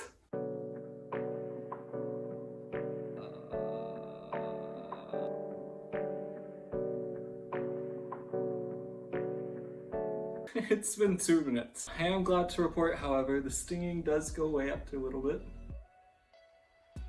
It's been 5 minutes and you can already tell that the hairs are a lot lighter. If you're enjoying this video, make sure to give it a thumbs up and maybe subscribe for some more content. Also, comment down below what I should do next with my hair. 'Cause I don't know where to go from here. I'm gonna be honest, I lost track of time and I don't want my eyebrow hairs to fall out, so I'm gonna wash it out. They're looking pretty light, but not like super light, so I might have to, I don't know, we'll see. Try and wash it out in the sink and then without it getting into my eyes, hopefully. We do not want to get the bleach in our eyes.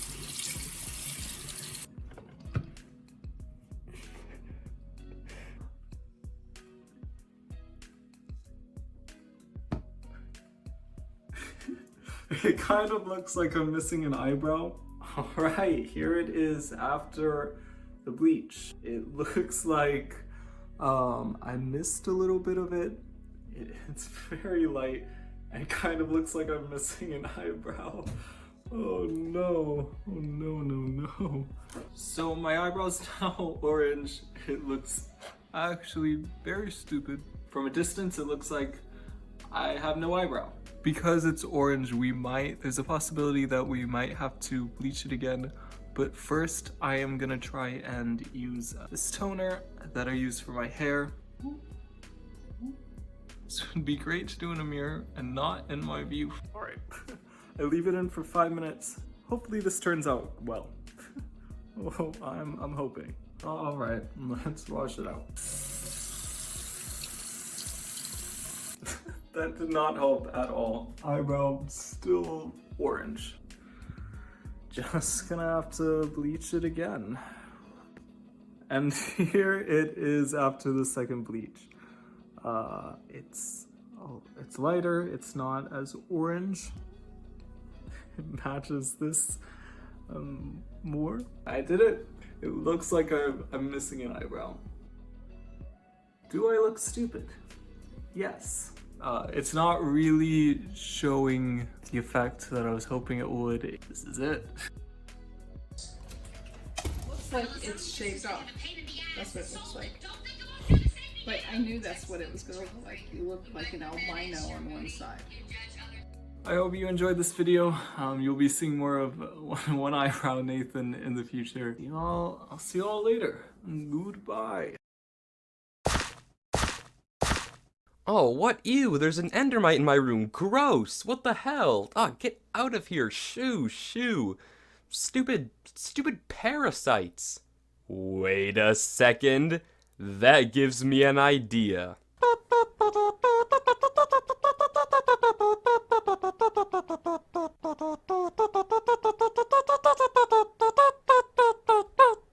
Hello Internet, welcome to We Fear, the show that can't bear to stay away from lore like a parasite to your brain. But more on that later. As we've covered multiple times on this channel, Minecraft lore is a pretty deep rabbit hole. If you know where to look, the game is full of unsolved mysteries, such as the giant fossils underneath your worlds, the creators of the Nether fortresses, and the origin of the Endermen. And it's actually that last one that I'm gonna talk about today. In Minecraft's lore and storyline, there's probably no more intelligent and important creature than the Endermen. They're the focus of so many theories, yet I don't think we actually have a concrete answer as to what they are. And that is the topic of today's video. What are the Endermen? But super quickly, if you do end up enjoying the video, then please consider subscribing. We're actually so close to 800,000 subscribers, and every bit of support does help a lot. If you're part of the 81% of people who watch these videos and aren't actually subscribed, then please consider doing so. I'd really appreciate it, and it's completely free, and you can undo it whenever you want. So check to see if you are subscribed. You might think you are, but you actually aren't. But with that said, thank you so much, and I hope you enjoy. Yeah, 1 million. He's good.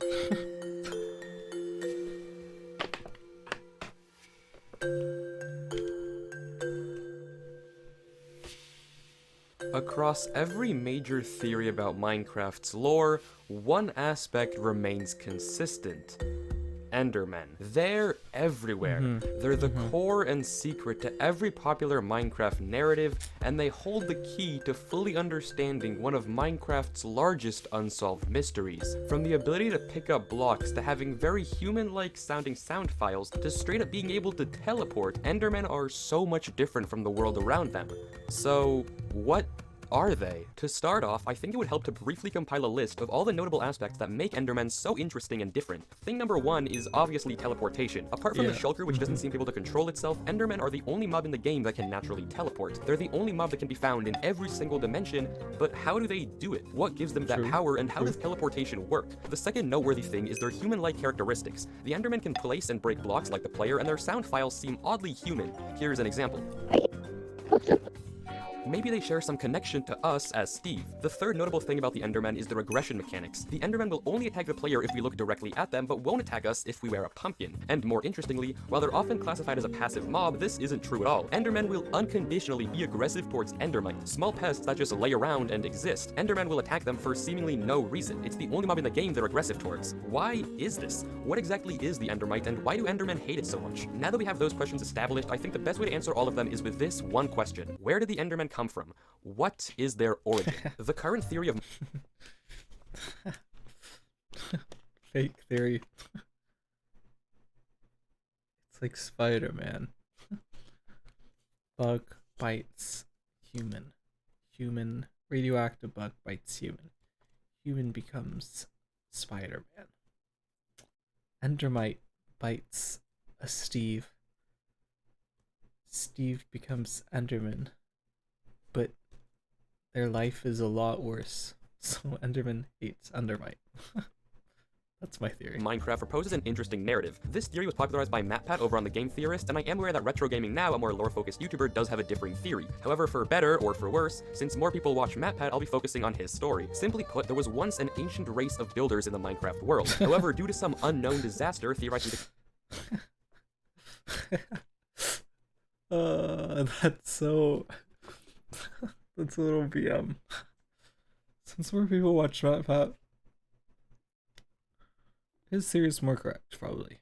The creation of the Wither, they fled to the end without realizing it was a one-way journey. Stuck in the end and imprisoned by the dragon, the builders built cities, the end cities we now have. And over time, as a result of consuming the chorus plants, or something, they evolved into the current-day Endermen, leaving their race extinct, except for us. But this theory has a few holes, namely, what are the Ender Pearls? MatPat admits that this question goes unanswered. What are these orbs the ancient builders drop when killed? And if the builders did evolve into Endermen, how on earth did they evolve to teleport? That seems like a bit of a stretch. And finally, why the odd aggression mechanics? If they are our ancestors, why do the Endermen attack us but not with a pumpkin? And why do they attack the Endermite? A crucial puzzle piece is missing, and I think I found it. The one thing missing from this problem, a key that seems to have almost everything line up, the solution to Minecraft's greatest unsolved mystery. That key is the Endermite. What do we know about the Endermite? The Endermite is one of the more uncommon mobs in Minecraft. The only way to get it to spawn is to throw a pearl, and when you do, there is a 5% chance that an Endermite just poofs into existence. It doesn't spawn naturally anywhere else. Even weirder than that, though, is its despawn mechanic. Most mobs, if in an unloaded chunk, will despawn after a set amount of time. However, if you look at them, that mob isn't going anywhere. The one exception, though, is the Endermite. No matter what, even if you look directly at it, after 2 minutes of just existing, the Endermite will begin to swirl and then just poof out of existence. It will vanish in a burst of particles as if returning somewhere. And it's the only mob that does that. I didn't even know that they had a 5% chance of spawning from an Ender Pearl. I feel like I've thrown so many Ender Pearls and never seen an Endermite. definitely very strange. Finally, the Endermite itself has some weird aggression mechanics. It will attack the player perfectly fine, but seems to have no problem with Endermen. It won't aggress unless it's hit. It's a very strange relationship where one party wants to slaughter the other while being passive to everything else, while the other, while being aggressive, won't put up much of a fight. And it's this interaction with the Endermen that leads us to an answer. It's worth noting that the particles emitted by Endermen and Endermites are the same as those produced by a nether portal, as if teleportation and interdimensional travel are somehow related. Picture this. If I set up a nether portal in the overworld and go through it, each block I walk in the nether is equivalent to 8 blocks walked in the overworld. And once I leave the nether in a new portal, I'll appear some blocks further. So if I were to do this process insanely fast, construct a nether portal, go through, and come out 8 times as far, to an onlooker who had no idea what just happened, it would look like I teleported. Granted, there'd be a portal behind me, but they still wouldn't know what that was. Now, consider this. What if it's the same thing for Endermen? What if whenever they teleport, they're just traveling to an in-between dimension, another realm that they walk through and then come out of a few blocks later? And what if the Endermites live in this pocket dimension? This in-between world is infested with these little pests, and whenever Enderman access it to teleport, some Endermites latch on, sort of like trans-dimensional hitchhikers, and then travel with the Endermen back to our world. This is even more confirmed when you consider that for a couple of weeks after they were added, Endermites could also actually spawn when an Enderman teleported. However, this feature was removed in the weeks after was added for seemingly no reason, although it did exist. Furthermore, once being in another dimension for long enough, the Endermites inevitably return to the pocket dimension they came from, hence their odd despawn mechanic. And you may think this sounds like a bit of a stretch. I mean, a pocket dimension of Endermite? That's kind of absurd. Well, this isn't just a what if. Dinnerbone, one of the head developers of Minecraft, actually confirmed this and said it was intentional. In an interview with the Minecon Earth panel in 2017, he said this. We could play on the teleportation mechanic. Like, that was the key point of Endermen. So what if, whenever they're teleporting, they're kind of going through this extra dimension that has all this bad stuff in them, such as Endermites. And whenever they do teleport in, they leave some of this bad stuff behind with them. So this seems to confirm our theory, but so what? We now know how teleportation works, but that doesn't explain. So his theory came from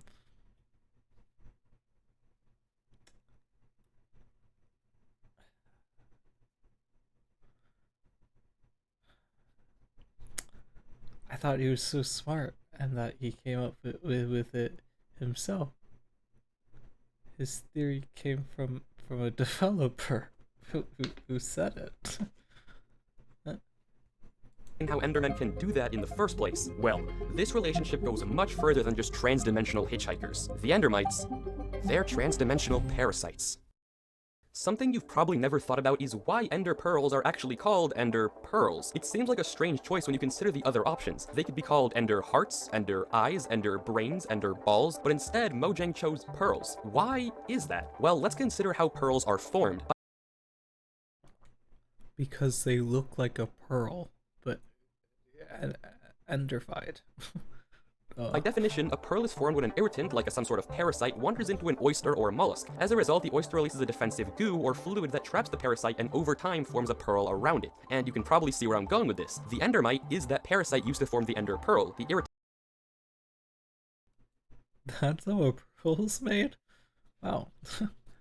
I'm learning all sorts of things in this video.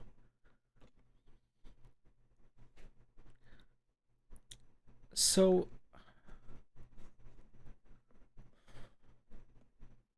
if that's how a pearl is formed, couldn't you theoretically have like a... Couldn't you theoretically like force pearls to be made?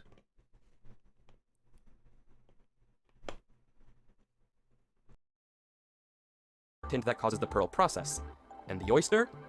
Well, it's the ancient builders. Now, that may sound absurd. I mean, we literally have the shulkers. These things look so much like oysters and clams, it'd make a lot more sense if they were the hosts. Except it doesn't. When you consider the leaps of judgment you have to make, the human oyster theory actually seems more likely given the game mechanics. Let's look at the theory where when shulkers teleport, they access this in-between dimension and end up picking a few endermites. The endermite then acts as the irritant, producing the ender pearls. This seems reasonable, but there are two flaws in this logic. Number one, shulker teleportation doesn't produce endermites. Endermen used to, ender pearls do, but shulkers never have. Additionally, shulkers don't drop pearls. If the pearls are really formed within the shulker, it would make a lot more sense they would drop them when killed, but they don't. And yeah, the idea that humans can make pearls is a bit strange, but it isn't that outlandish. Biomineralization also happens in humans, albeit a bit differently, producing things like kidney stones, the dangerous and arguably more useless human pearls. But okay, sure, ender pearls are human pearls.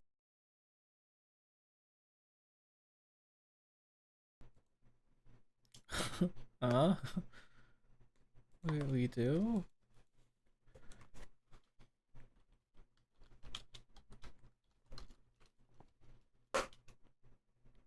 Kidney stones are hard deposits made of minerals and salts that form inside your kidneys.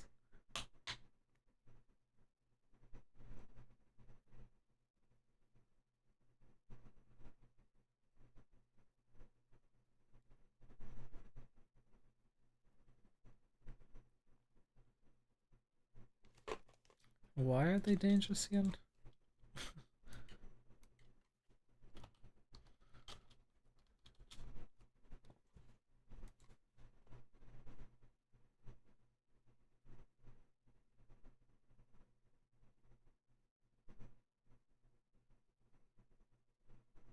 Because the kidney is very sensitive. That's why they're dangerous. Painful.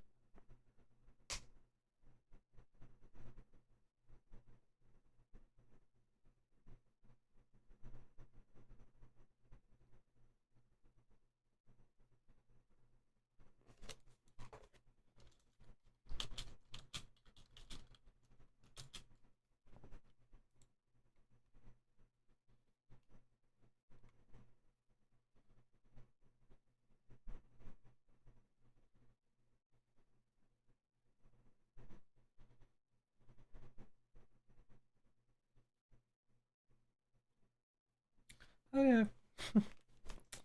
Well, like, okay. I was looking up how to know if you have kidney stones. Good knowledge for like the future. But most of the symptoms I've never had.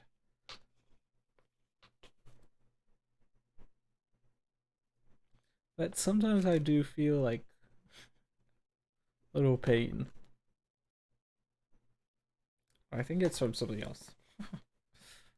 What on earth am I getting at? Well, it's my belief that the Endermen are infected humans. The Ma Bestiary, an official book released by Mojang, begins this section on Endermen with this quote: "It's strange to think that the overworld inhabitants are host to visitors not of our world," as if alluding to the idea that something is residing inside the Endermen. They are the host of some sort of parasite, the Endermite. In the whole Ma Bestiary, the only two mobs that have an origin section are the Endermite and the Endermen. There is a connection. The Endermen are aggressive towards the mites because that's their human side, attacking the parasite that infects them, and they're aggressive to humans because that's their parasite side. And when we wear the pumpkins, they can't infect our brains, so they don't bother. Or see that our eyes aren't purple, so they don't bother. That we aren't one of them. The Endermen are victims.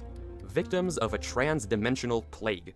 When the ancient builders first entered the End, fleeing from some disaster up above, they had no idea what lay ahead. It was a one-way trip, and once they entered, they were stuck. Trapped by the dragon, they couldn't leave, and fled off into the neighboring End Islands. There they established cities out of the local blocks. They used the levitation powers of the Shulkers to create the Elytra, as well as flying ships to fight the dragon, but they fell victim to a plague. Running out of food, they decided to turn to the only other option, chorus fruit. They ate the chorus, and unbeknownst to them, they were taken through a pocket dimension as they teleported through space to random locations. What they didn't realize was what came with them, hitchhikers, or parasites. The Endermites latched on like a disease, infecting every single player around the End Islands. Of course, the process took time. Slowly, the Endermite rooted its way into the brains of the builders, and as their body fought back, it produced within them the Ender Pearls, organs built around the parasites, but it wasn't enough. Slowly, the Endermites began to take control of their hosts. Their skin turned black with disease as they morphed into disfigured players, as their intelligence and brains were overrun by the parasite. The power of the Endermite and Ender Pearl allows them to travel in between dimensions as they please, but they have no control over their own body. Some tried to escape, to flee on the End ships, bringing with them potions of healing, but they could barely get anywhere. They were only able to travel so far, and with no food apart from chorus, also fell victim to the Endermites. It was starve or be controlled. And then, the race of ancient builders was no more. Completely infected by the Endermite, all that remains are semi-intelligent beings. Skinnier, darker, longer, but still retaining some human characteristics, like the ability to place blocks and communicate. But their free will is non-existent. They are trapped within their own bodies by a parasite which doesn't want to return home. Some believe that when they see an Endermite, their human instincts kick in. Their anger gives them control of their body once more. The more cynical ones believe it's also just the parasite acting, fighting for dominance. And when they see another human, they don't miss their chance. The chance to infect your brain as well. Or at least that's how I interpret it. A tragic story of a race driven to the end, eventually succumbing to a disease they couldn't stop. The end of their journey. Now, this theory does have a few flaws, namely chorus travel doesn't produce Endermites. And how did Ender Pearls exist in the first place to light the portal? Although that's a whole other can of worms. But that said, that is the story of Minecraft's Endermen. If you did enjoy, then please consider subscribing, it would really help. Said, that is the story. Theory does have a few flaws, namely chorus travel doesn't produce Endermite. And how did Ender Pearls exist in the first place to light the portal? Although that's a whole other pearls exist in the first place to light the portal, although that's a whole other can of worms. But that said, that is the portal, although that's a whole other chorus travel doesn't produce endermite. And how did ender pearls exist in the first place to light the portal, although that's a whole other How did ender pearls exist in the first place to light the portal?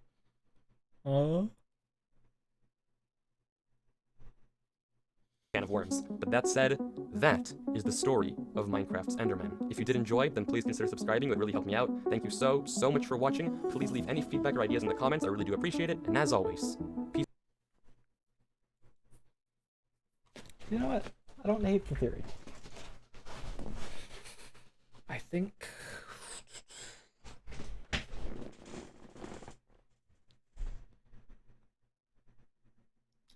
I think it's a good theory.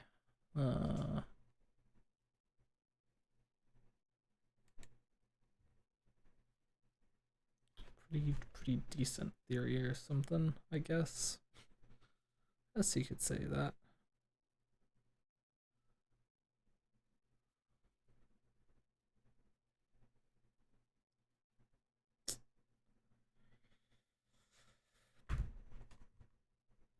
Yeah. Okay. Oof. So, I went to the bathroom. Thinking about how I'm hungry. How I'm always so hungry, you know? It's so... How does one go on a cut, you know? How does one go on a cut?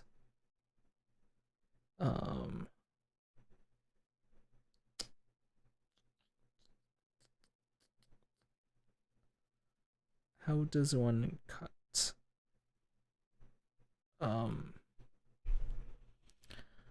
So I've been working out a little bit less recently, but I was doing this bulk, and I was doing it pretty frequently, for about a month, and then I wanted to go on a cut because I have my college orientation soon, right?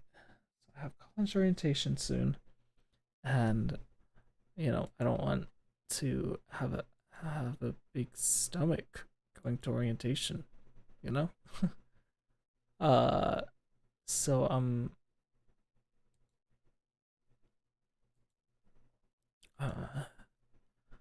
trying to cut, right? And I just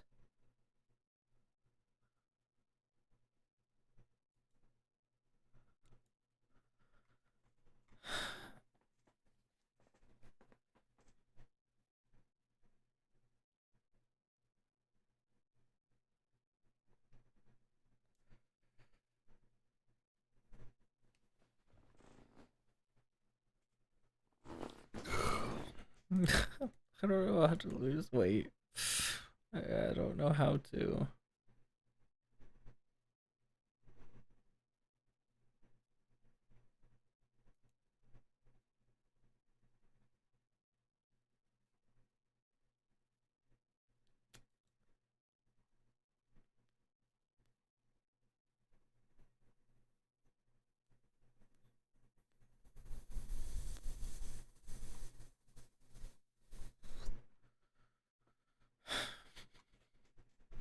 Okay, here's the thing.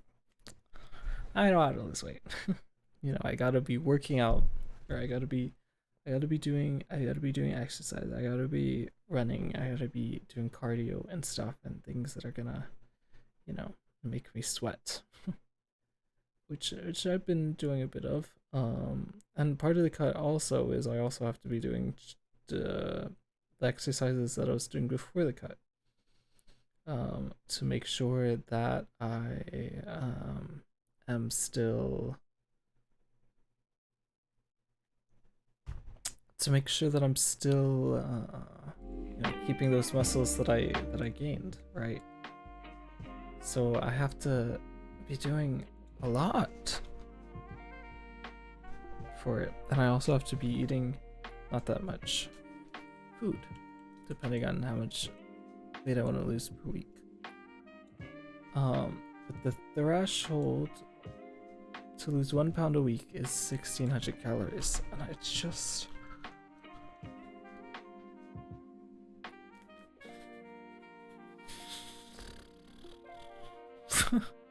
just so little. Like, what do I do when I'm hungry?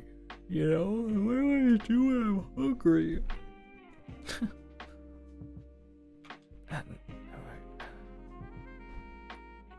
And if I go downstairs, like, just going downstairs, my brain wants to eat. Just me going downstairs, my brain is like, okay, get downstairs, now get food.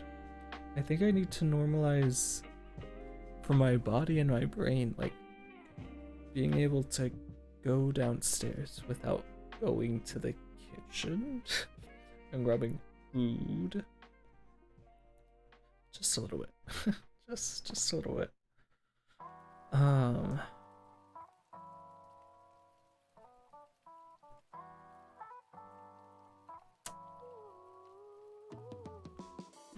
I don't know. I just... And then I looked into, like, if you eat less than 1,500, I shouldn't eat less than 1,500 because that's dangerous. But if I want to lose 2 pounds a week, I'm supposed to be eating less than 200 calories.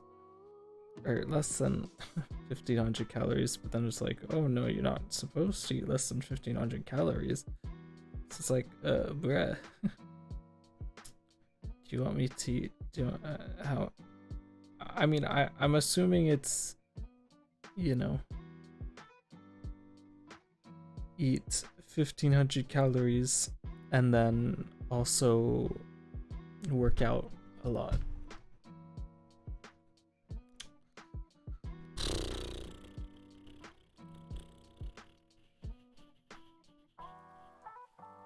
I have a hard time doing that. I just have a hard time doing it. And cardio isn't my specialty, you know? Fast workouts is not my specialty. I think that's why it was so easy to bulk, because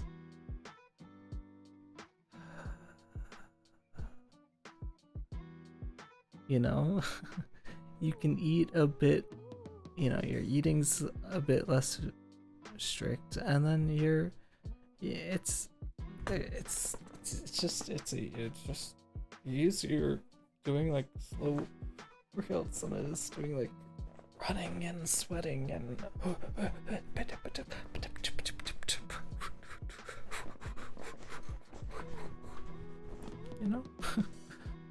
you get me.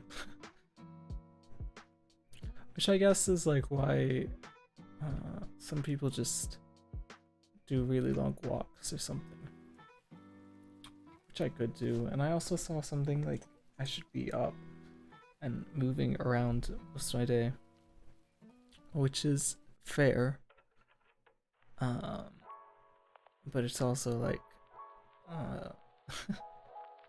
it's not like I'm not gonna be walking around my room playing games. I don't have money for a standing desk, you know. Just I don't know, bro. I really want to lose weight, and here's the thing. I want to lose weight because when I'm doing these cardio workouts and I'm doing these if I do jumping jacks and say there's a mirror in front of me while I'm doing these jumping jacks, and maybe I'm, you know, don't have a shirt on while I'm jumping. Oh, this is embarrassing. The fat that I gained during my bulk, jiggling, you can it kind of jiggles out of the way, and then you can see the abs underneath, right? You can see the abs. It's like the abs are there. They're there. They're there. I just have bit of fat to just like this, and it's been this fat that's always been there. It's so hard to lose, and it's just like 10. It's like 10. It's probably honestly 20 pounds that I need to lose. Maybe. Actually, I don't know. And maybe it's more like 10 pounds. I don't know. And you'd see the abs, and it's just so hard. It's just so hard, man. So, not eating is so hard, man. Why is it so hard? Why do I have to have an eating disorder? Baby, you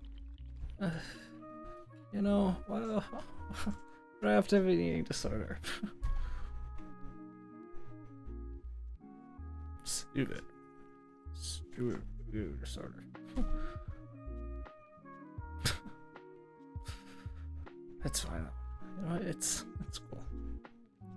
Anywho, that's my little rant. That's my little rant. I said I was gonna expose myself, you know, like a little exposing of myself. It's in the title. I should probably do it, you know, as I said I would. I'm gonna expose who I watch on Twitch. Just so I can be more open about it and just be able to say, yeah, I was watching this person. I'm not embarrassed that I was watching this channel, and this is what they said, and here's my comments on that.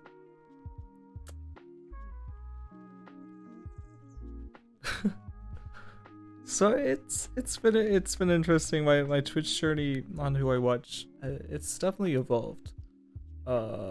Because honestly, I have not been a part of this community as long as a lot of other people have.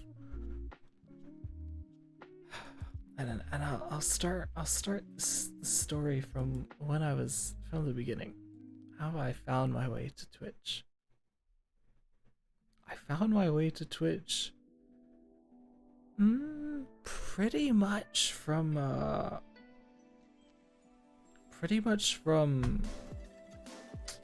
Among Us. Not Among Us. It was a bit before Among Us, but I think Among Us really captured me and made me dive in.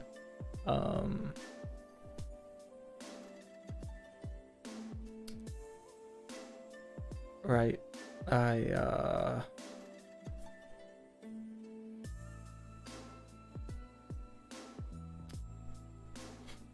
Sorry. My brain's in two places right now. Right, I find Among Us, and as a YouTuber, okay, Minecraft content. Let's start from the beginning. Okay, no. You know what it is? Okay. This is really exposing me, actually. So a lot of people remember Smosh from the beginning, from old Smosh with Anthony Padilla and Ian Hecox, right?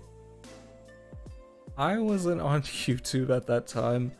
Or actually, I might have been a little bit, but I was not watching Smosh at that time. I find Smosh a lot later, and I just really liked it. And you know, the new Smosh I kind of just really liked.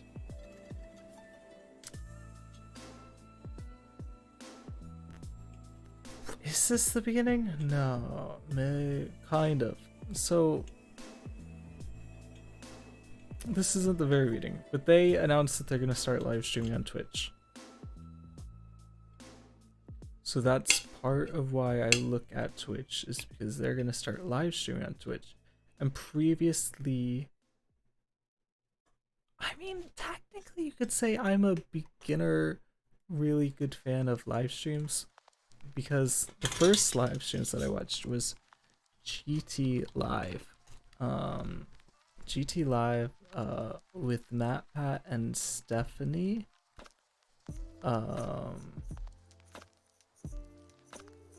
Alright. GT Live. MatPat and Stephanie, and it was really funny. This is years ago that I watched them. It was really funny. It was they'd go live, they'd make great content. I loved the dynamic between both of them.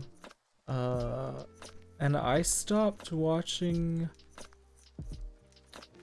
They stopped going live. They had a child, and so they stopped going live. And that's really when I stopped watching. And then after that, I would still watch some of them. After that, Stephanie left the channel because she felt like she was just an object, like she's just being used kind of in a way, which I understand from her point of view, but I really liked her as a content creator on the channel, and their dynamic together, and I don't think I don't think the channel holds up very well as it is. But yeah, this goes on for, this is like 6 years ago. Let me so I think I started watching here. The Impossible Quiz and stuff. This is when I started watching, but I did watch off stream these things. I think Mario Maker and stuff. This one I started watching 6 years ago. So these are like OG stream, and I didn't even know Twitch was a thing at this time.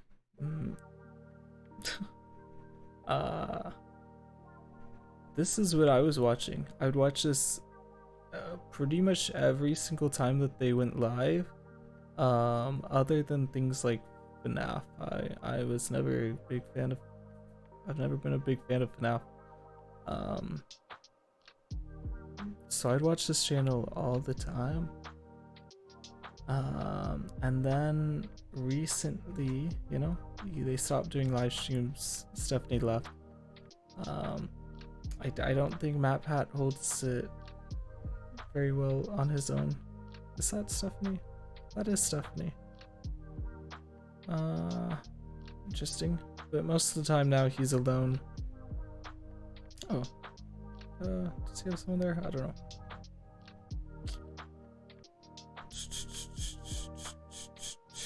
But he's alone in most of them. And I think they might be edited a bit now, but it's lost its core value that I think a lot of people originally liked it to be. I think that it you know, it's not live anymore. And Stephanie's no longer there. I just think he should just start a gaming channel, and I mean, he could almost do the same thing and just start a gaming channel, and it would honestly probably get more views than these do. If I'm being completely honest. Instead of having it be on GT Live. That's just my opinion on that. But this is original live streaming content, so I always knew I liked live streams and watching people play games and stuff. From this, I just did not know about Twitch at all.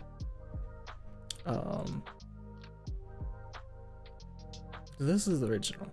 Okay, and then I was into some Minecraft content. There were, especially at that time as well, there were some Minecraft YouTubers who I also liked. And one of them specifically 2 years ago is and it's okay, well, you're gonna see my main page. So you kind of see who I watch here. It's a little embarrassing maybe that I genuinely watched Minecraft I don't know if it's embarrassing that I genuinely watched some Minecraft content and enjoyed it. I guess it's just like, I don't know. when you don't have friends, you're really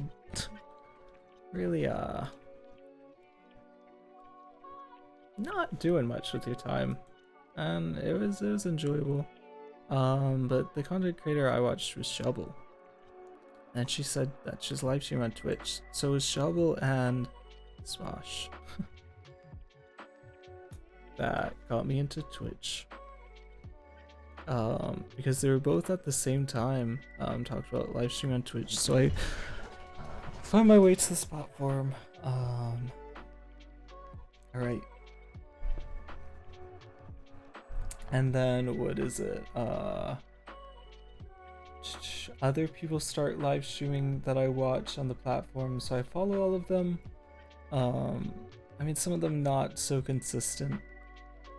And some people now know Shovel because she's had a long history collaborating with a lot of people and going through a lot of different phases of people.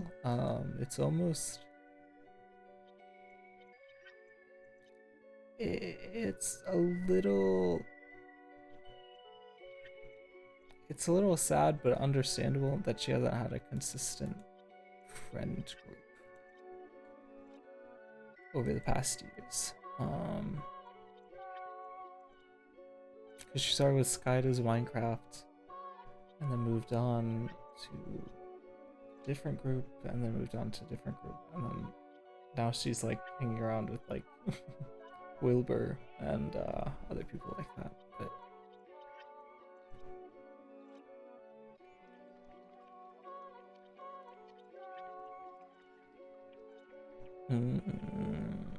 yeah, so other people started going live on Twitch, so then I started watching all of them, and then it's around when Fall Guys came out, right? Fall Guys comes out. People are live streaming Fall Guys. Fall Guys is was a way better. I found it way better to watch Fall Guys on Twitch than to watch videos on Fall Guys. So then I was watching multiple different creators on Fall Guys.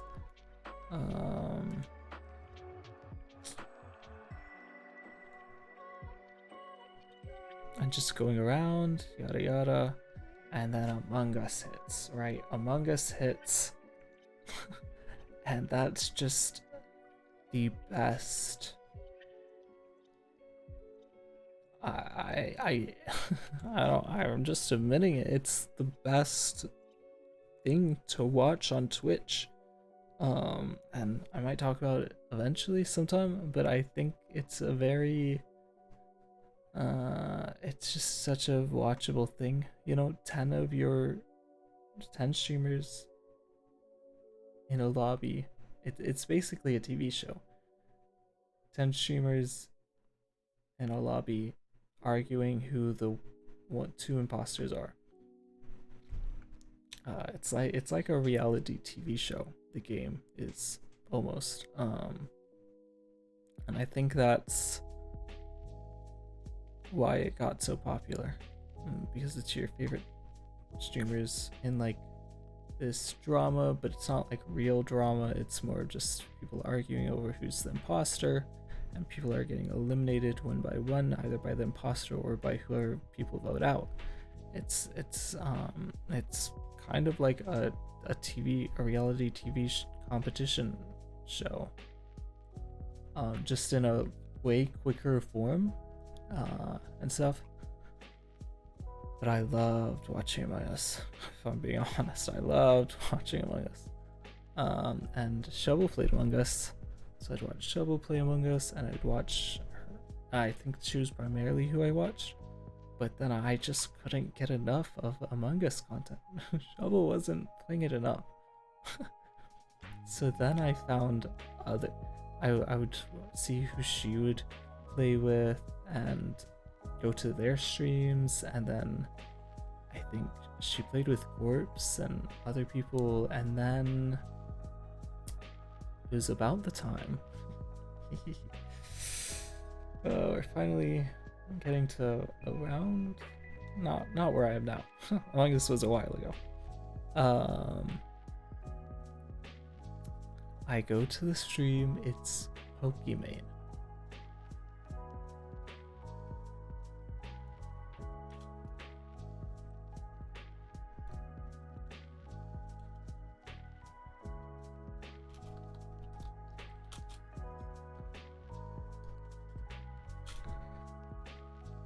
So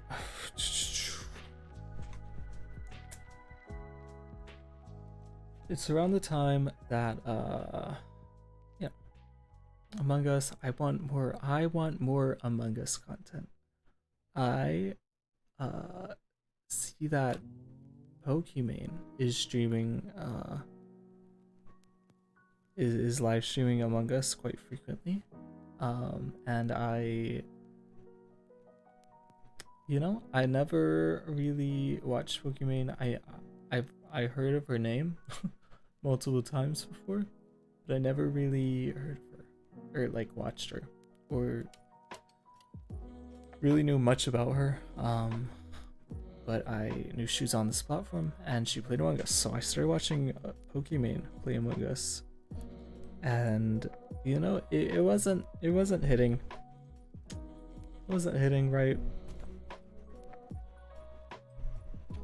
So then I started watching, but I liked Among Us. I liked her. How do I say? I liked the lobby she was in, the Among Us lobby that she was in, with all of the OTV people. And afterwards, but I didn't necessarily love her perspective.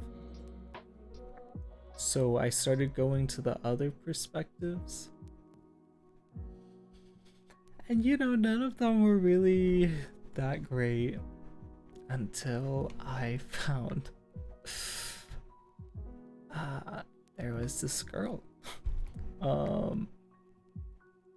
who was in the lobbies, but she didn't stream on Twitch. I was like, I can't find this girl's streams that's playing in this lobbies, and she's funny, and she's funny, and she's never like, how do I say it? She's always involved in what's happening in each like episode. Oh, hey Shiro. Oh. Oh, someone's actually here. That's awkward. Call out. Call out.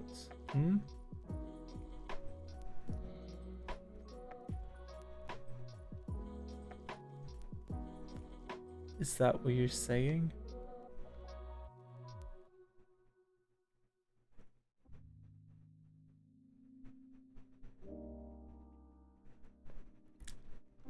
Huh? Right now now it's embarrassing that there's someone actually here, but I'm kind of exposing my my Twitch origins, how I found the platform, and who I watch. Forget what I said. I'm kind of explaining like how I got to Twitch and why I'm here, or like I'm explaining. Basically, I want to like expose who I watch, so that in the future I can openly say, yeah, this person said this, without being like, ooh, I watched that person, because I haven't really like openly said who I watch, so I'm like kind of explaining through a story of how I found Twitch, and stuff about who I watch and why I watch them, and and slowly dragging out who I watch. But now it's even more awkward that there's someone actually here actually listening. Like, it's supposed to be me exposing myself, Except no one's actually here, you know.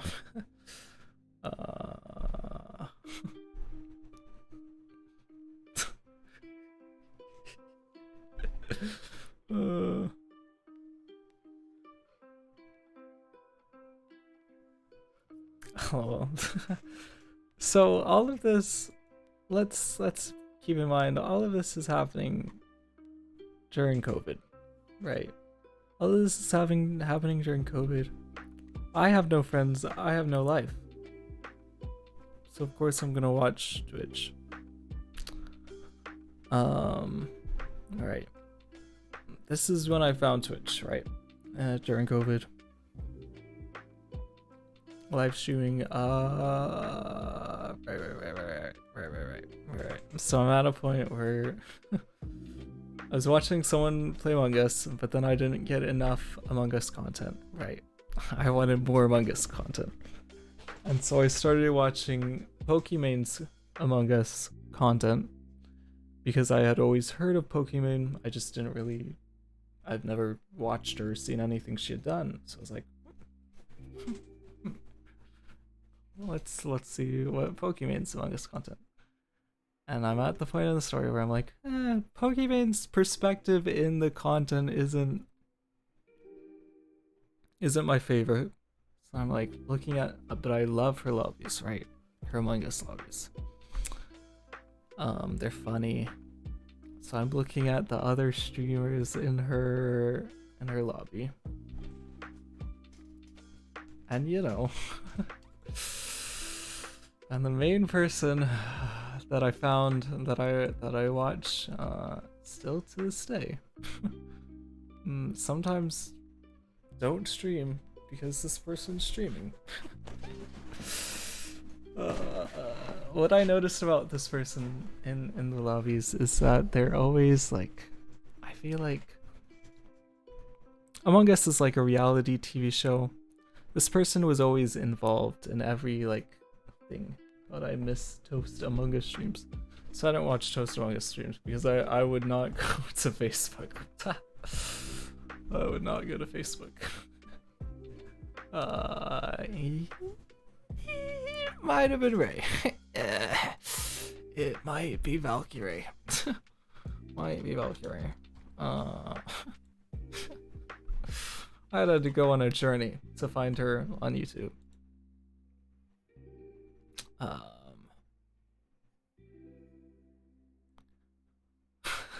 It might be Valkyrie. I might, you know, it just might. Let me go to, I wonder if they have how much I actually watched.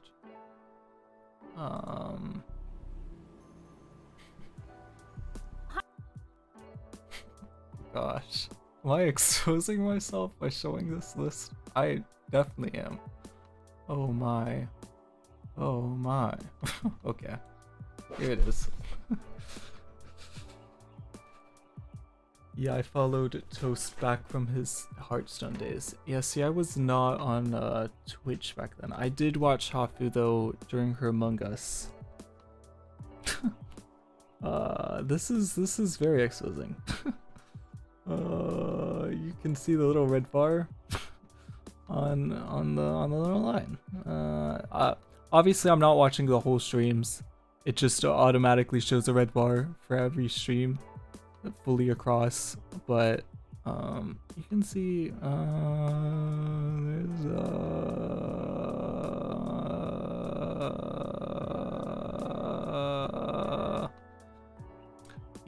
yeah. Toast did do that. Oh, I just went back. Hi, I'm late. But everyone else is late. Yeah. This is me exposing myself. That only goes down to 200 on this playlist, and I've seen almost every single one.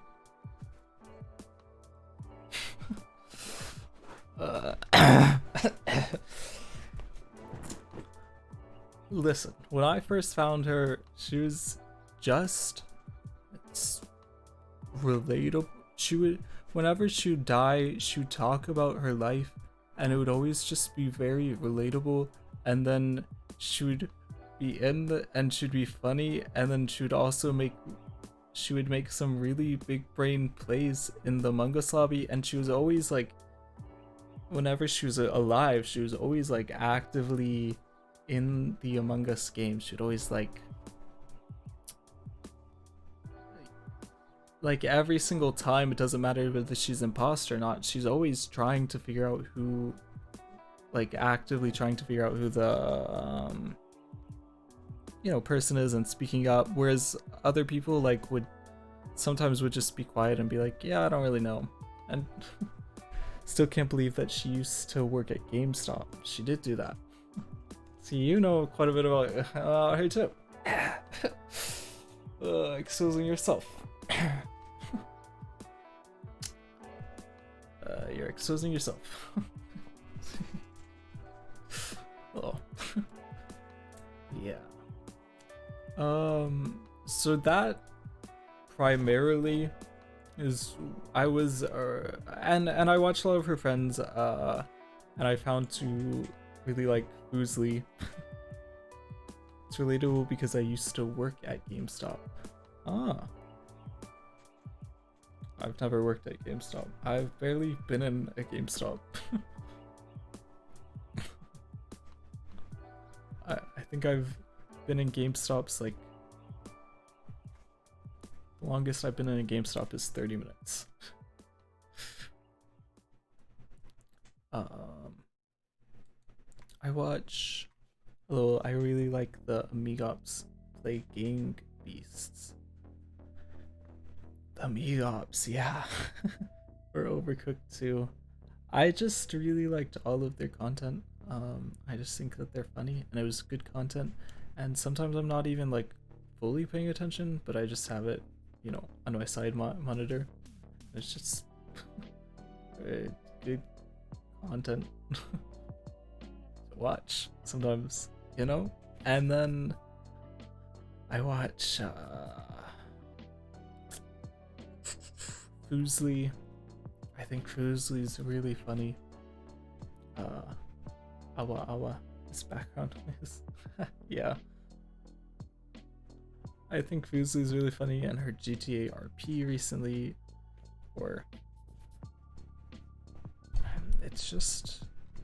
she's just funny. And then I would watch Myung. Found out I really liked Myung, and then all of a sudden Myung and Ray became friends, and I was like, wait a second. I can just watch them both at the same time because now they're friends and play together frequently. Plus. Still can't believe. And then I knew you were a Myung sub because I've seen you use Myung's emotes. Still can't believe that Saikuno is on YouTube. Yeah, no. I can believe it. I actually can believe it. Because I've been debating going to YouTube, so I've been like keeping up with like the YouTube and Twitch things. One, YouTube's offers a lot more money. Two, I think they know things. I think they know things about changes that YouTube's making, and I think YouTube will. Honestly, I think there's very minor,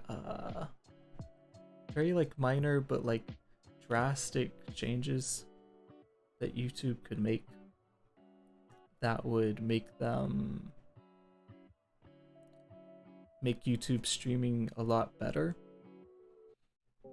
And I think eventually they'll make those changes.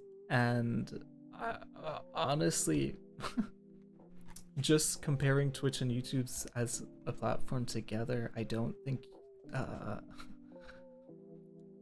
I think in the long run Twitch doesn't hold up, just based on how they act in general.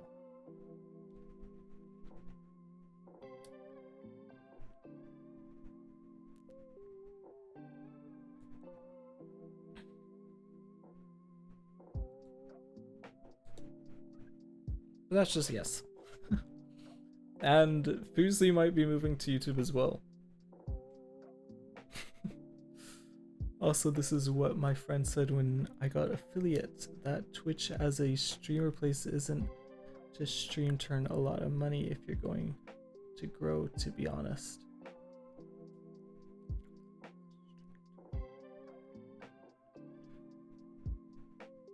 This is coming from a big streamer.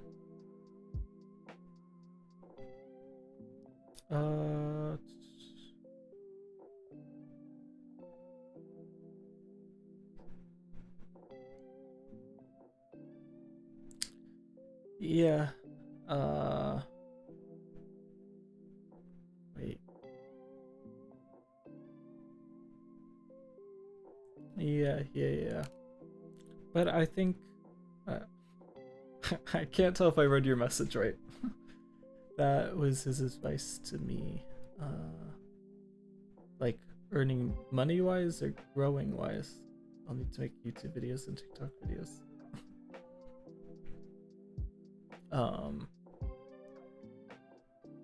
Both. Yeah. Well, honestly, that's why I think YouTube might have a possibly advantage soon. Baby, okay, YouTube has YouTube Shorts, live streaming, and videos. And YouTube Shorts do insanely good. whether or not you have followers or not. Like, they can do really good.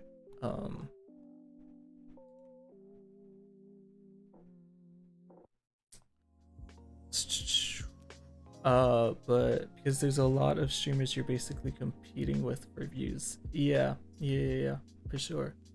But I watched the Ludwig did a podcast with Susan Wojcicki, and Susan said that, or Ludwig proposed an idea that Susan said that they were actually working on, and it's basically on your YouTube page. Instead of if I had shorts, they would all, or past live streams, they would all pop up here. There's a potential for stop playing. There's a potential for there to be a videos tab, a play or a past live stream tab, and a shorts tab. Although I still need to create more content. Yeah. I think everyone does. I'm constantly telling myself I need to create more content, but then I don't. And I'm really not good at TikTok. I'm really not good at TikTok. But I think on YouTube, when there's different tabs for all three, you'll really be able to capitalize on posting shorts, live streams, and videos all on one channel. Because when you're live, people can go to your channel, watch your videos, see what else you have. When someone watches your videos that you post, they might also see that you're live. Maybe in their recommended, it'll have that you're live, and then that they can see that you're live, or they'll go to your channel and see that you're live and watch your live stream. Same thing with shorts. I think that they can all play a part to grow each other. Which is why I think YouTube, it's why I've been debating going to YouTube. Why I've been debating streaming on YouTube. But I'm holding off right now. My friend is lucky as an editor. Yes, is very lucky. I hate editing. Editing a video for me takes hours, and hours. And yet, my videos aren't even 10 minutes long. Not even hours, like hours and hours. And also in Thailand, Twitch isn't popular. I wouldn't know. I live in Twitch in Thailand, but I'd assume so. They mainly do Facebook. Yeah, I've seen a lot of foreign people on a lot of people from other countries on Facebook.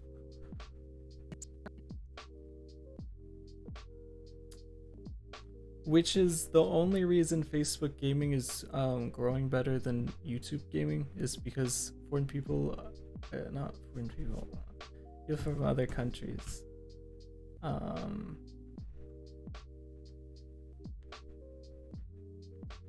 tend to stream, tend to use Facebook. But in America, Facebook is generally for old people. My friend coworker is Thai. Ah.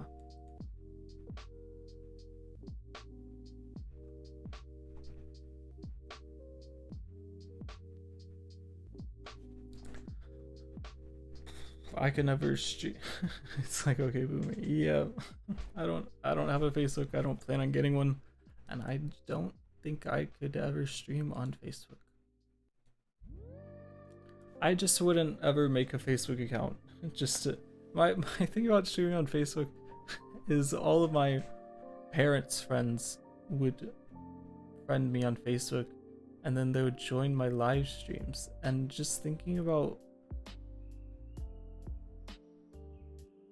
the idea of me possibly going on Facebook and live streaming, and being a small streamer like I am, and then my parents' friends start joining my live streams. Oh gosh. Oh no. Honestly, if I do become a bigger streamer, I would say it depends on the deal.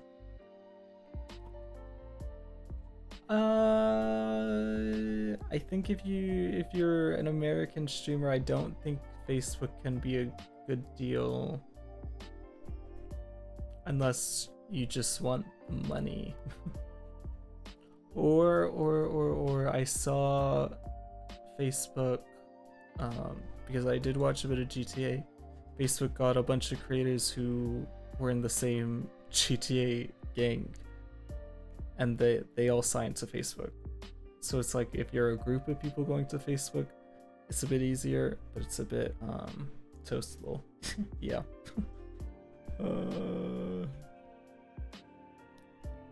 I don't know if there's anyone I would go to. I go to Facebook to watch. Even Ray. I'm not sure if I would go to Facebook just to watch her.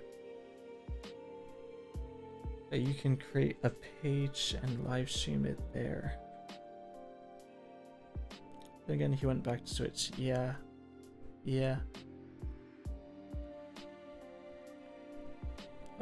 Saikuno did say that he said that one of the reasons he moved to YouTube is because none of the people who have moved to YouTube have moved back to Twitch.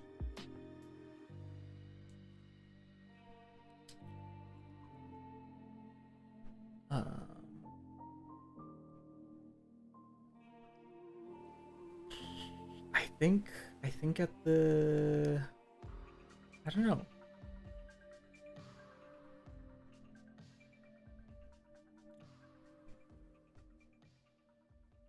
I think YouTube has big potential to possibly be the live stream platform.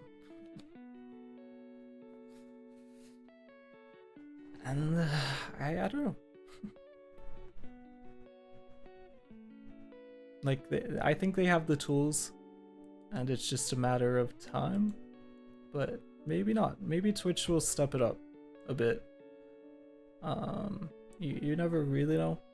But so far, Twitch's changes right now are more ads, less money to big creators, and yeah. So and then no exclusivity, which means that I can live stream on Twitch and YouTube.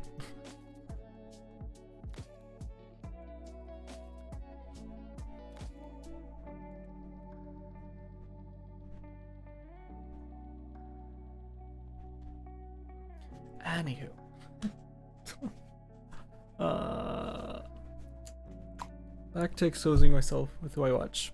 So I'd watch Ray. Eventually I watched Myung Subathon. I watch a lot of OTV. But eventually I have to break that bubble of just watching OTV.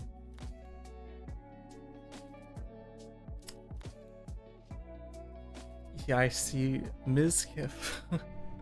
Mizkif starts collabing with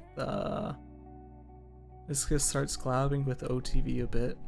Ray and Sekuno, Fusli, Pokimane, all of them, and that the whole OTK community starts collabing a bit with the OTV community. So then because before I tend to set myself in boxes of who I watch. I recently, especially maybe like a month, 3-4 months ago, I started expanding who I watched. OTK.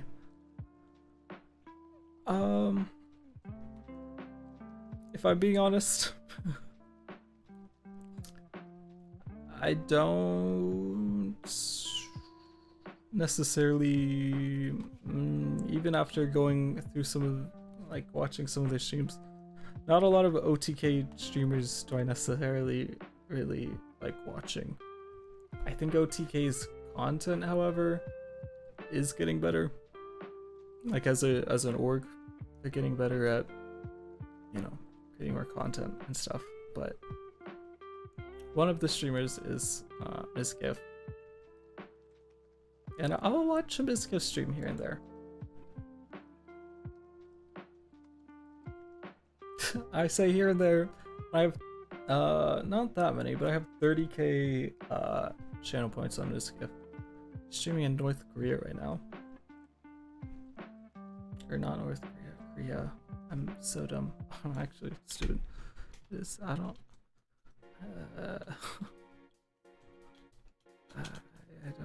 is he in North Korea or South Korea? Also, apparently my friend and his cousin went to high school with Gumdrop in New York. That's fun. It's South Korea, isn't it? I'm stupid.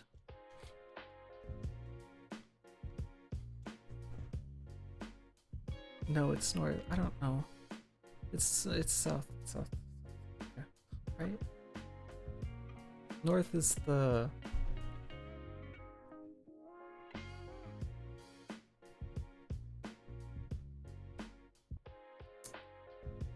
Sometimes I'm stupid. Anyhow.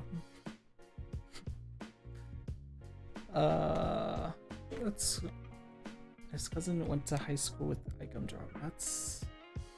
Does he have anything to say about her? NET. So first up, guys, you only need this ingredient.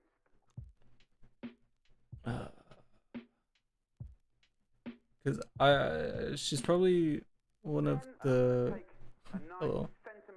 least, I probably know the least about her in the whole OTV scene. Technique and timing. So as simple as this is, my friend vaguely remembered her, to be honest. Yeah.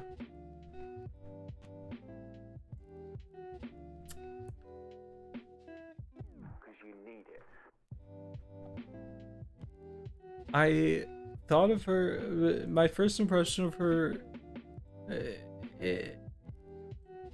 I had mixed feelings about her when I first saw her. And the funny thing is that he's also a big streamer too. Is he? Who is he? You know all these big streamers. It's probably because you live in California.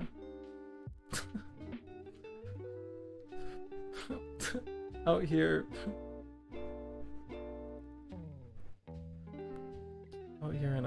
Florida.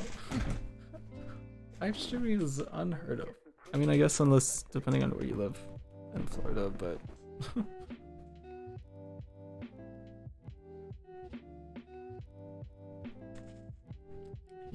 his Twitch is wanted.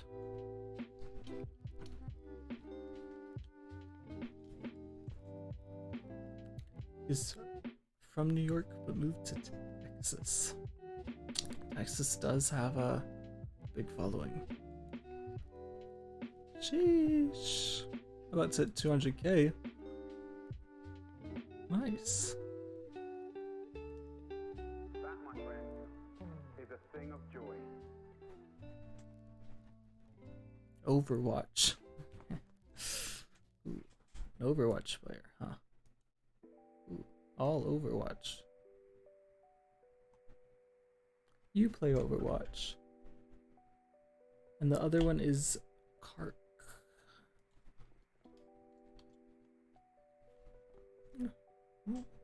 208k followers. A little step up from he also plays Overwatch. Is this why you play Overwatch? Cause your friends play Overwatch? Well, Elden Ring as well. Hello, no.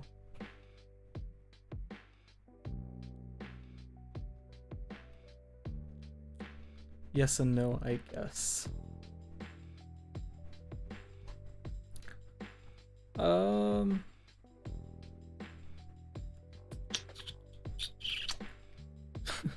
How do you feel about the new Overwatch game? How do you feel about the new Overwatch game? Because I had never really I probably played Overwatch 1 a couple times at most. Actually, I don't think I played it. I think I maybe watched someone else play it. How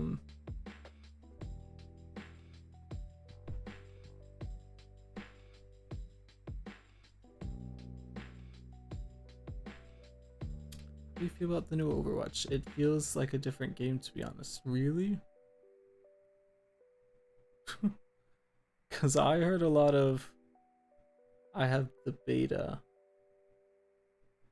I heard a lot of it's the same game, but they changed it. I heard a lot of it's just the same game. It's still fun.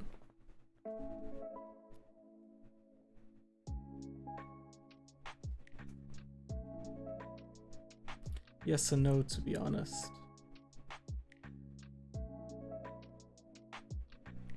Well, what I saw is that like they shouldn't have made a second game. It should have just been the update for the game, and they're just doing it for attention and stuff because the meta is so different and how you play it.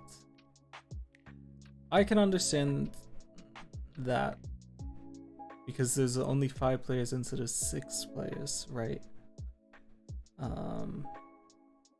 It's because of the story mode for Overwatch 2.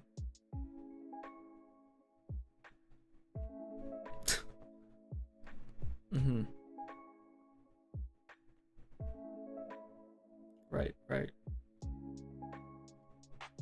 Because all I heard is that it they didn't really add anything that much new. They changed almost everyone's abilities. Oh. Yeah. I feel like though, if you're gonna make a second game, there should be like a bunch of new maps, a bunch of new characters,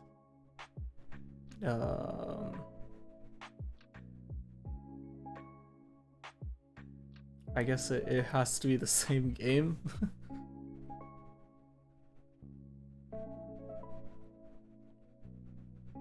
Well, because I also saw, I also heard Toast said that it was pretty much the same game, but they just said it was 2, and it got a bunch of publicity. And he was saying that they should do that for Hearthstone. Just release the same game. Right now they only have one character that is new. See, that's kind of...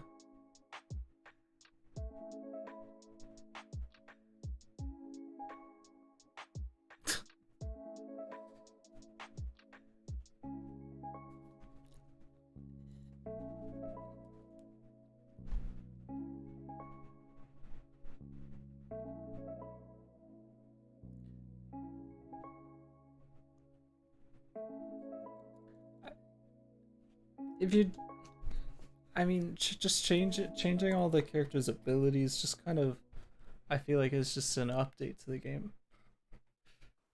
You know, like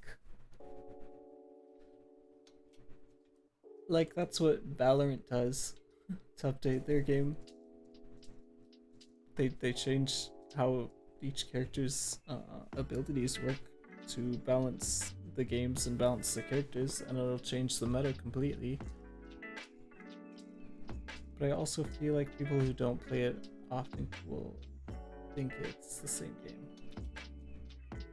Yeah, probably.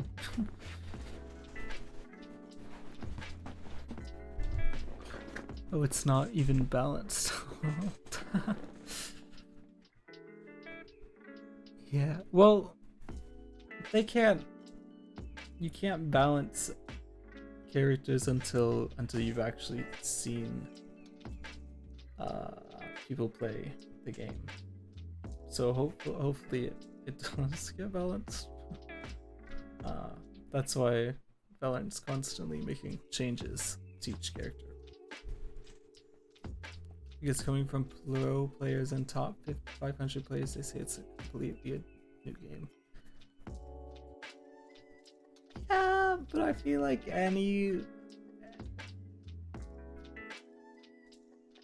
anyone who plays a game a lot and then you change all the characters' abilities and from 6 to 5, like,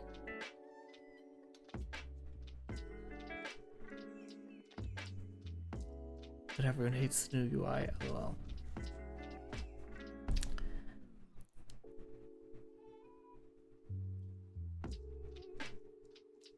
I think, yeah, it's a new game. I hate the change for the 5v5, to be honest. Oh, I think it's dumb. Yeah, what I saw, it didn't look like many people really liked that.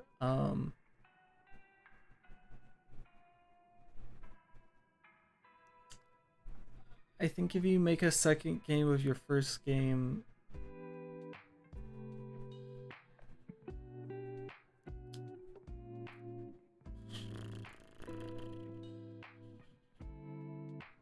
I think their goal should have been to get more people to actually want to play their game, especially because Overwatch, you know, it didn't like fully die out, but it pretty much died out in the content sphere.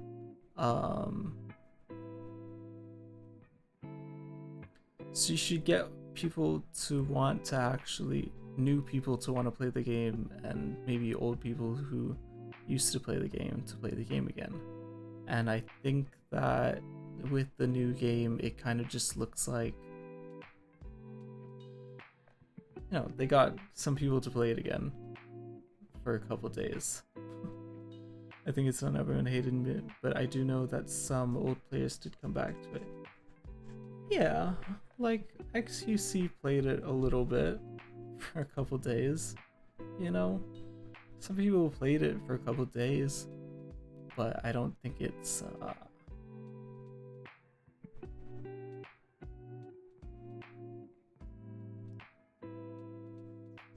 yeah, it like I mean, right now is not the best time to say, but Overwatch 2 has 1.5k viewers. Overwatch has 4k viewers. Apex Legends has 78k viewers. Valorant has 80k viewers. Fortnite has 41k viewers. You know.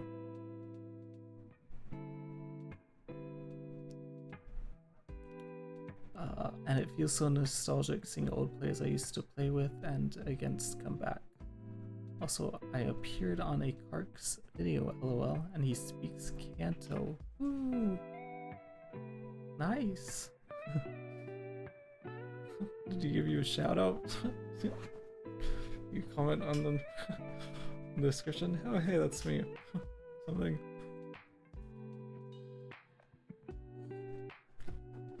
Cool.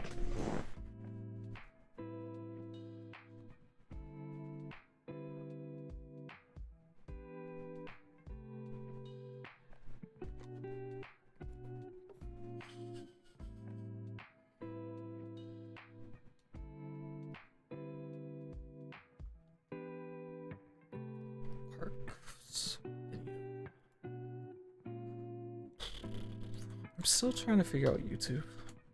I'm so upset that I haven't figured out. Oh, he has almost 500k on YouTube. That's nice. I'm upset that I haven't figured out. Oh, he had a video with 1.3 million views. Nice. Overwatch 2, every hero change beta. Then again, XUC is still bitter about Overwatch, to be honest. And Owl. Owl? Is that a 1? Overwatch 1? Looks like Owl. Overwatch leak. Huh? I don't know what that is.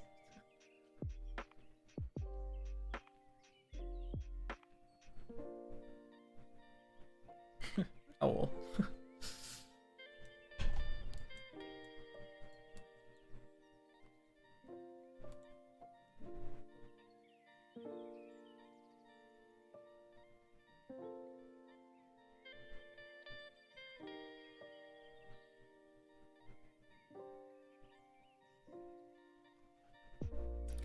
It's pro because XGC used to be a pro player.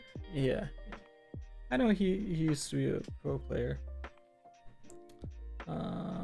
I mean, I think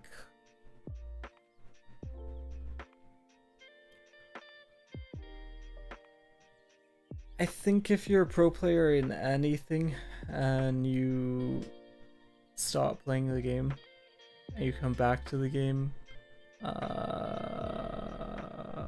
just all the hard work that you put in, I feel like there might be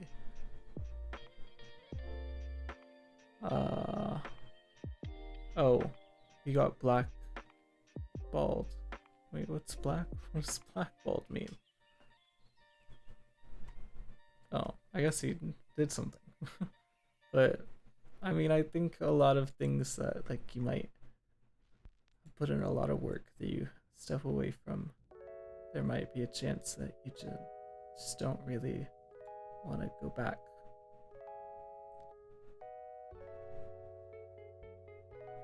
What he did was on him, though. What would he do?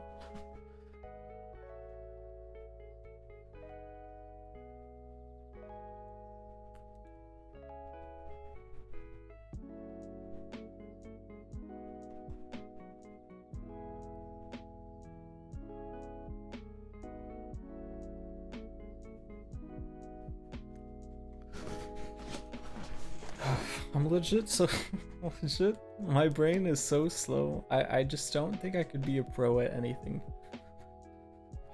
I think there's something wrong with my brain though. He was being toxic and was being racist and homophobic to another player. Oh. That is on him. So he got blackballed and kicked out.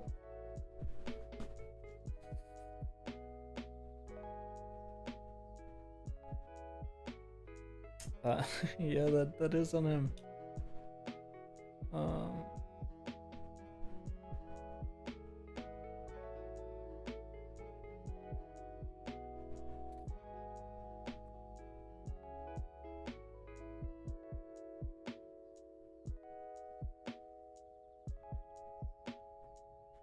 It was on live stream too when it happened. ... Yeah. I mean, even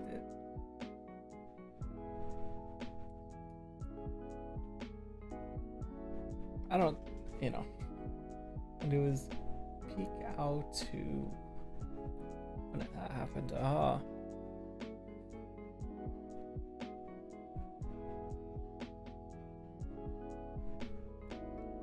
Well.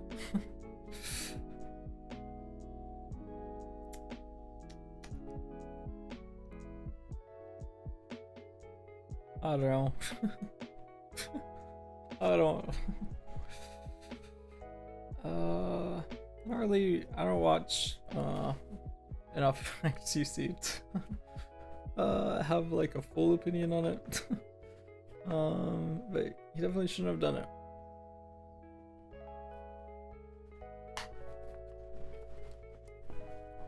Oh. Yeah, but I don't know. I think I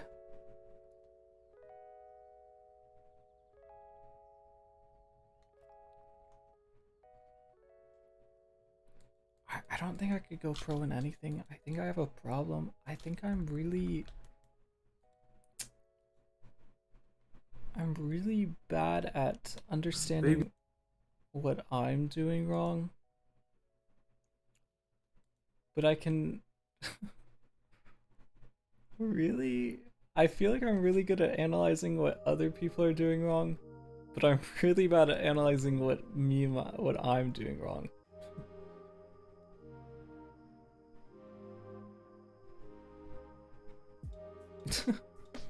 Like I used to give people like when I was like, this was when I was younger though. I used to give people like, you can be an analyst for a pro team, to be honest. Yeah, but that's so like, that's so boring.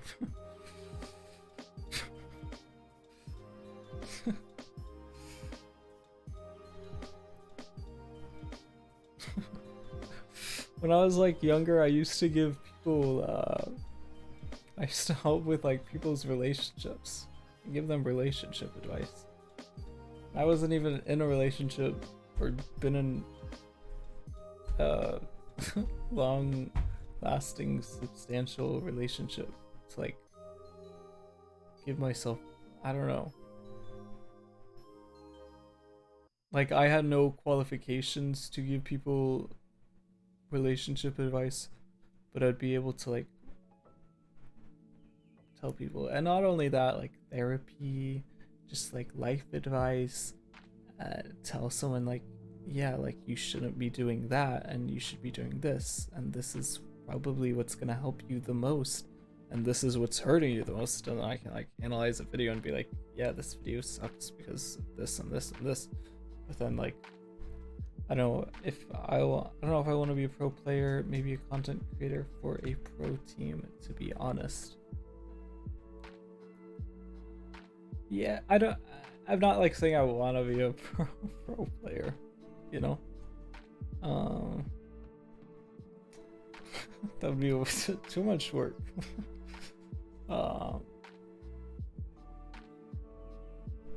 But I'm just like I'm just so bad. Like I've been bronze in Valorant for months, almost a year probably.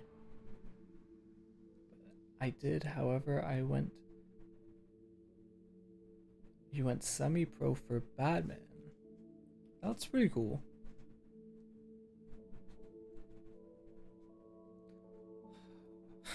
Sports. I wonder, there's like casual sports in college, right? I hope so.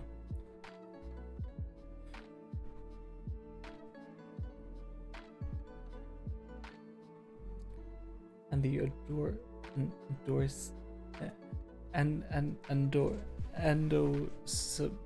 endorsement. Yeah. Yeah, that word. I always like sports. Or I like I like sports now, but I used to be really not. I used to really not like sports, and not really like anything that involves movement or running or anything. I was into sports. I always had bad experiences with sports. Oh, I'm just a big nerd. Well, you're also into sports, so you're like a sporty nerd. So I used to play soccer, and every time, because my dad also coached soccer for a bunch of kids teams, and every time he coached, his team would always win, like outstandingly. He was a good coach. I just could pick up any sport, to be honest. That's a good skill to have.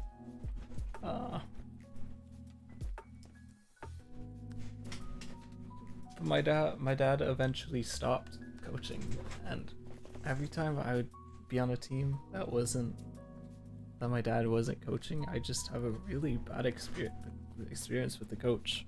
So it just made me not want to play soccer. So I told my dad I'm not playing soccer unless you coach. So then he coached for like 2 seasons.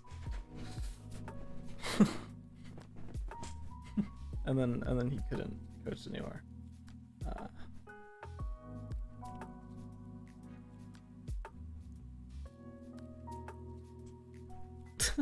I don't know. I used to live in Jacksonville. And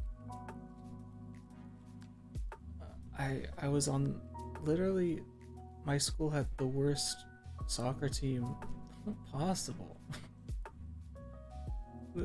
For practice, all we did was play a game of soccer, except in the practice there would be like pretty much 0 rules. Yeah, I was the assistant coach for my high school, and I had time from tournaments in between. Sheesh.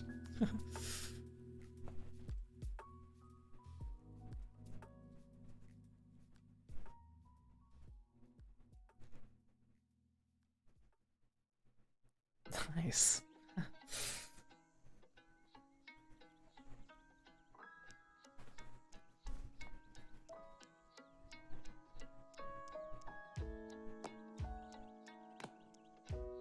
Yeah, but imagine playing soccer and you're trying to get better at soccer so you can actually win against the other teams, and your practices, instead of doing any like drills or warm-ups or practice or how to get better at playing soccer, we're just gonna play a soccer game. You guys versus yourselves. There's no rules. You can go out of bounds, you know, like you can run all the way around the goal with the soccer ball, and just like no rules. I still have my custom racket. Custom racket? What do you mean custom racket?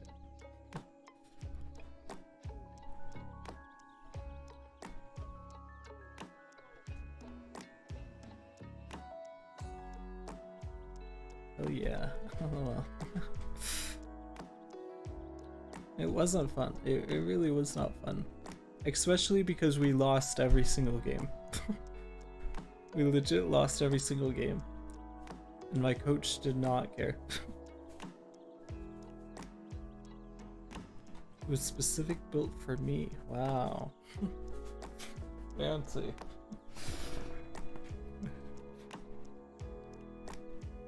Like my preference. Yeah.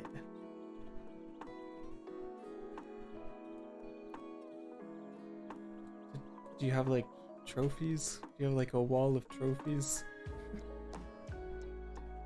It's nice for the endorsement.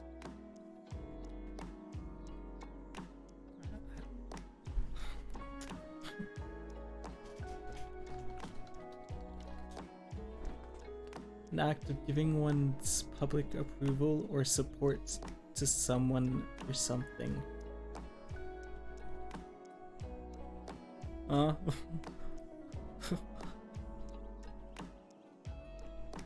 Sadly, I didn't win. I'm always getting top 4. Ooh.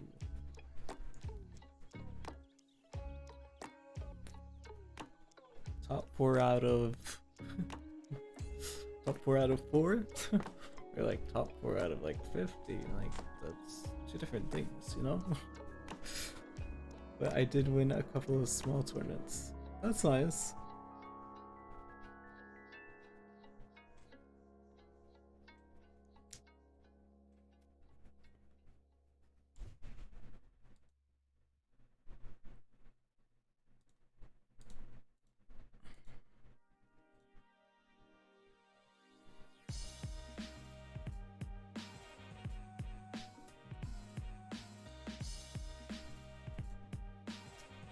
Okay, question. So you're saying you have like you like know people or like, you know, have a following, right? Like your friend, cousin, or but I hate when tournaments run behind schedule. I don't even know what that means. Which one? Like, okay, Arc has videos that are 1.3 million views, right?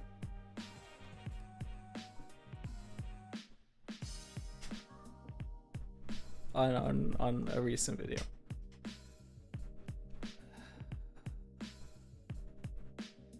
Right. And well, I'm looking because I follow Mr. Beast on Twitter. And there's a lot of like, keeps like tweeting about how YouTube is fully a skill and how he like found some small creator and just by coaching them on YouTube videos, got their views up by like millions. So it's obviously a skill.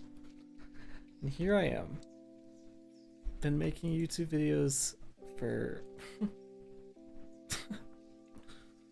ugh. How old am I? Been making YouTube videos for 6 years. I obviously do not have the skill. I obviously have not learned this skill. What's the skill? How do I learn the skill? I know he could have been a pro baseball player and really good player too in college. Arc? Who? On a different subject now. On a different subject. Mr. Beast. Huh? I'm confused now. Sure, I'm confused.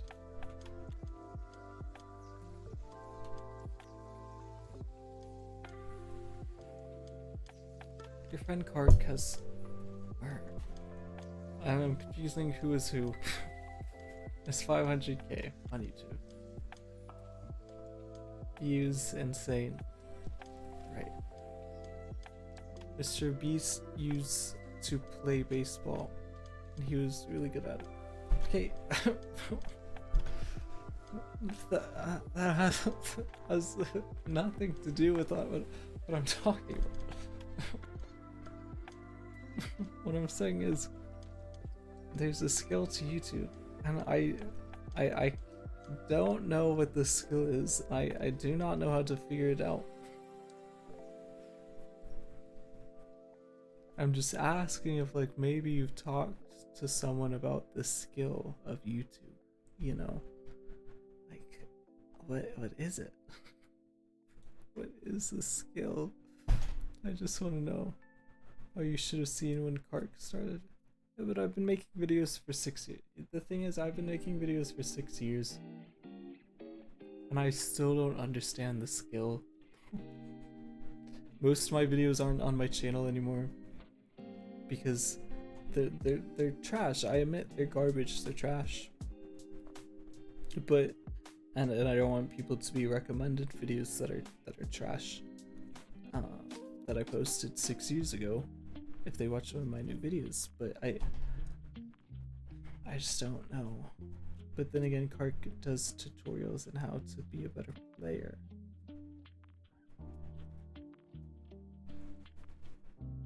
There's a skill. I don't know what the skill is or how to be better at this skill.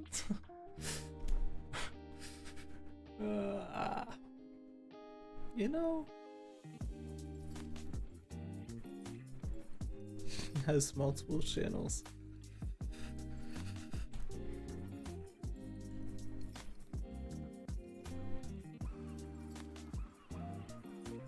He does have multiple.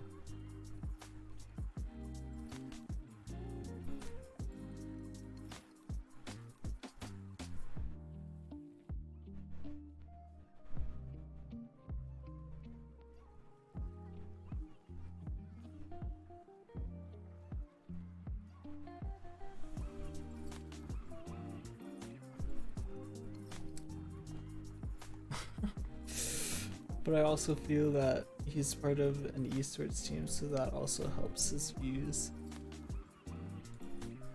Yeah, it's just like, if there's a skill, you can be part of an esports team, but if you're getting 1.3 million views, you obviously... and you're getting 1 million views on more than one video, you obviously know what the skill is. You obviously understand the skill. And I need the skill because my most viewed video has 1,800 views, and that's only because it's in a specific niche that's very specific.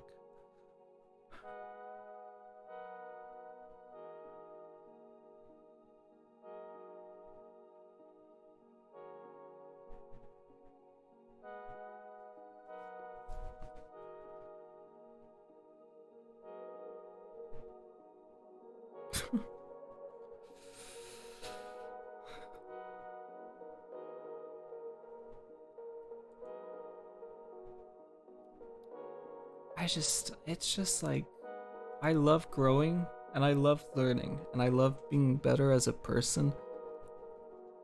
I'm just so bad at it. I'm so bad at growing and learning. And like learning on my own and figuring out myself what I'm doing wrong, you know?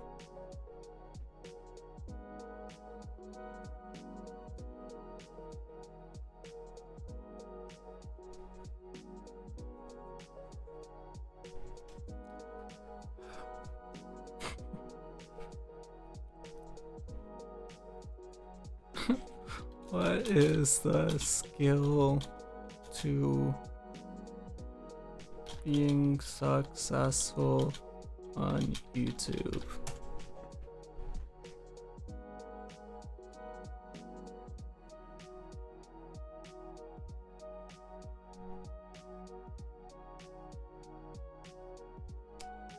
But then you look up like how to be successful on YouTube, right? And then the people posting about how to be successful on YouTube have like don't even have 1 million subscribers. You know? It's like, how can I trust that you know how to be successful on YouTube if half your videos do bad and you don't even have 1 million subscribers?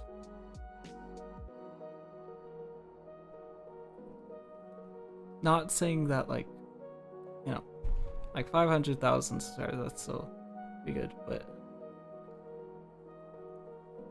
you know, like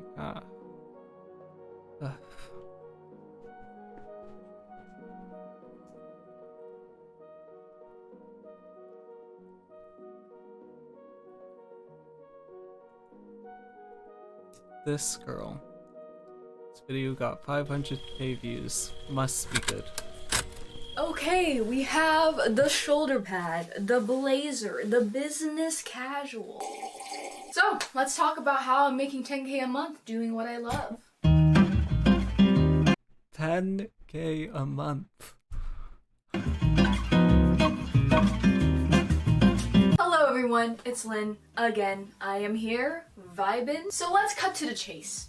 You want to know what it's like to be a YouTuber. You want to know how to She says let's cut to the chase, but the video is 30 minutes long. have a successful channel. Well, if you're here for the algorithm hacks to make the perfect viral video, if you're here for the data by data, step-by-step analysis of your metrics and analytics, well, I'm gonna be frank. I don't know shit. I failed my AP statistics exam. I am one of the many Asians that you will meet that, despite the perpetuated stereotype, that is not naturally good at math. But if you want to talk numbers, let's talk numbers. In the past 8 months, I have gained 300,000 subscribers. I am on track to making a 6-figure salary by the end of 2020. And I'm nearly 19, but my mind is older. These music street... She's nearly 19. I'm already 19. Tell me, how do I get cold, I shoulder every word and every disadvantage. Even though I will not be presenting you the perfect equation to guaranteed success, what I do have to offer is my wisdom, my insight, my experience. So, without further ado, let's jump right on into it. Let's talk about creating and growing a channel. Pretty much every YouTuber you're gonna meet is going to say, I didn't even know YouTube could make me money when I first started out, because everyone who got on YouTube was just like, whoa, that's kind of cool. I kind of want to try that out. It was a creative outlet rather than a job or a career that they were envisioning in their head. However, I started with that same mindset, and I honestly wouldn't recommend starting any other way. Throughout this video, I never want to insinuate or suggest that being I did start with that mindset. It's been 6 years. I'm now out of that mindset, if I'm being completely honest. It's still a creative outlet. I still enjoy doing it. An editor would be great though, because I hate editing my videos. But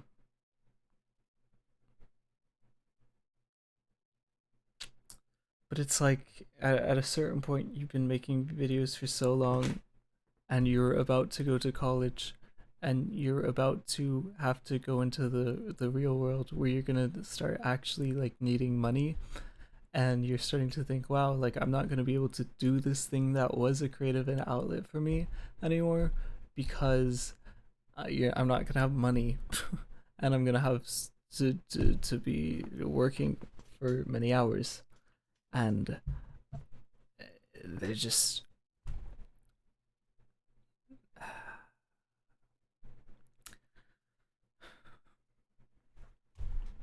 YouTube is a glamorous, stress-free, low-effort job, because it certainly isn't. Because when you look at YouTube from the service level, there are a lot of things that is so much better, a lot more privilege than working a 9-to-5 or a minimum wage paying job. You have creative freedom, you get fulfillment from what you do, you get to set your own hours. But with YouTube and working in the digital media space, it has its own set of problems and challenges. For an instance, you don't get benefits. How are you going to pay for health insurance? That's something that you have to pay out of pocket, and it's hella expensive in the US. What do you do if you creatively burn out? How are you going to deal with the pressure of constantly being subjected to the opinion of the public eye? What are you going to do when you're not making enough money to put food on the table for yourself and perhaps your family if your videos aren't doing as well, since your income is essentially dictated by popularity? So that is why you gotta start with the right intent of heart. It all comes from here, y'all. It all comes from here. Because if you don't have that dedication, that passion, you may make it through the highs, but you're not gonna be able to make it through the lows. However, if you have that ambition, if you want to be a photographer, if you...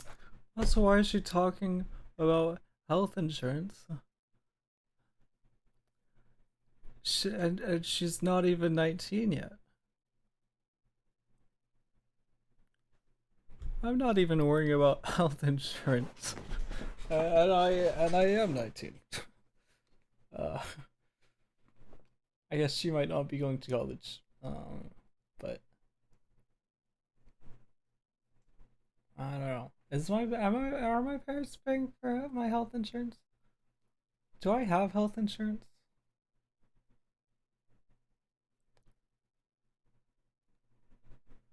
Huh. I don't know. Plot twist, what if she goes to college? I mean, she could.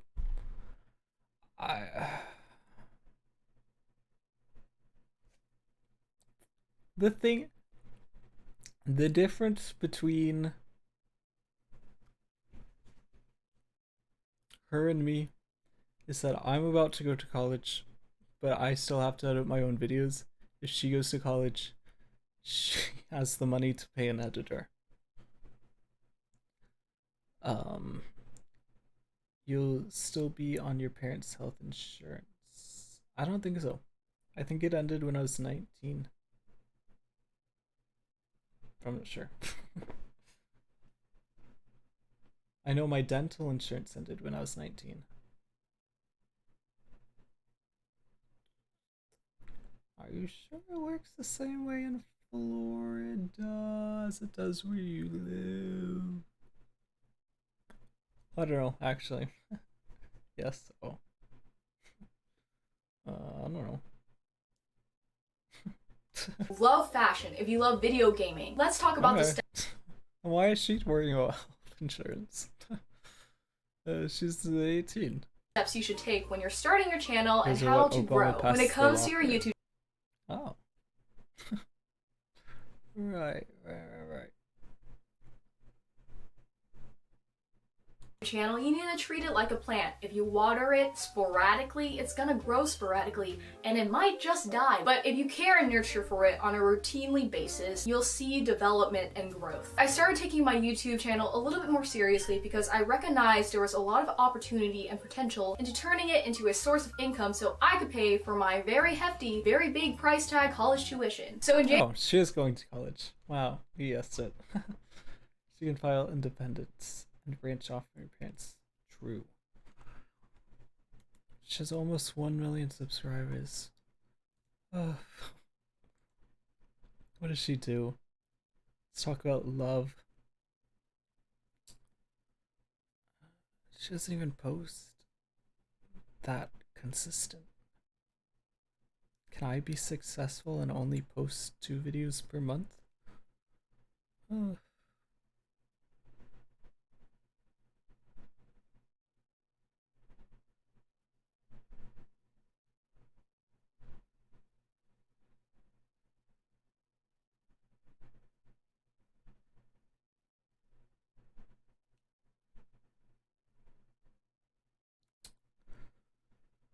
A week in my life, college finals, Christmas.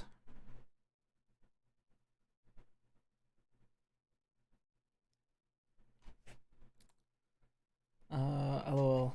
Not the ideal, maybe once a week, like 3 to 4 times a month, maybe. Yeah. Yeah. See, I'm trying to do once a week. But again, I hate editing. And it's just the biggest problem is I'm going to England soon, and you know, I only know how to edit on my Windows computer. I don't know how to edit on a Mac. And that is all. I can't bring my Windows computer I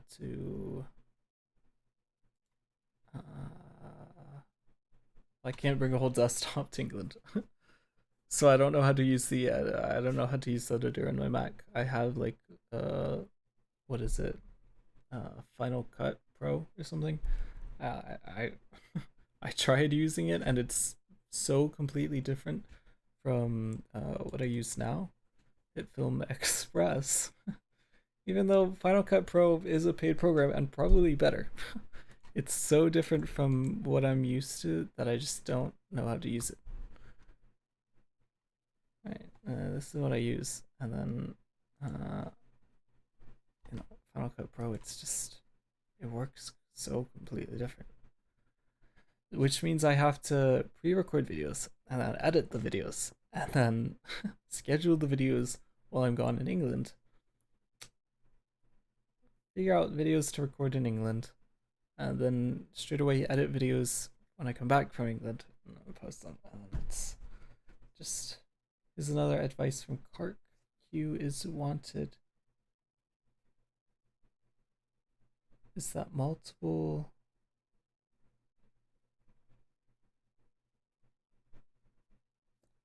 What? Huh?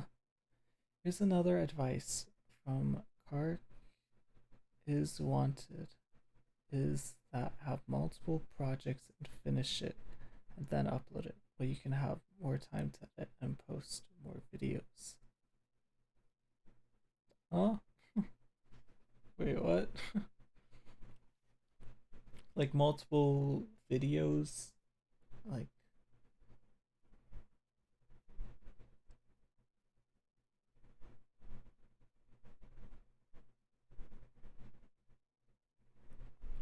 yeah, yeah. Yeah. I guess.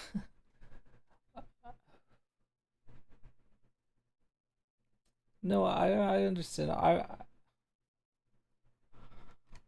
not the best at coming up with video ideas. I think that's one of my problems, is I'm not like, I'm not that great at coming up with ideas. Next week's video, or actually it's supposed to be tomorrow's video, May 5th's video, is me dyeing my dyeing my hair blue and my eyebrow blue. The week after that, I'm doing a video, but it's not filmed yet because there's a bit of setup for it. But I'm not very were you feeling blue XD LOL? Well, I bleached my eyebrow. The thing is, my last video, I bleached my eyebrow. Okay, well first I added a slit to my eyebrow. I'm back. And then my mom suggested that I bleach my eyebrow. So then I bleached my eyebrow for a video. And then I had no, it looked like I had no eyebrow. So then I was like, what do I do? I was like, to continue this saga of, are you feeling that now, Mr. Krause? Okay, okay, dude. Now to continue the saga, I would dye my eyebrow blue and the ends of my hair blue. It's gonna be cut off soon because I'm going to college orientation soon, and I'm not gonna look like a clown going to college orientation. But yeah. The next video is I had some people choose my outfit. It's gonna be like my friends choose my outfit. Posture redeem check. Okay. All right. Stretch. Okay.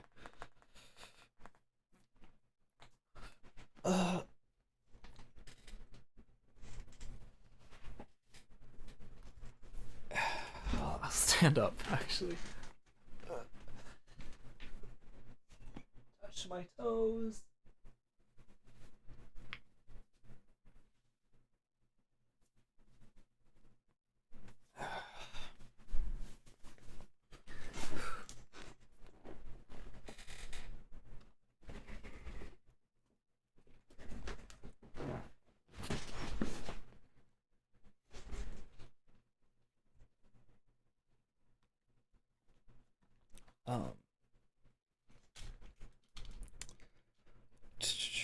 Yeah. I'm not good at coming up with video ideas, so I don't know how to. Also, my cosplay should be done by the 7th or 8th. Nice.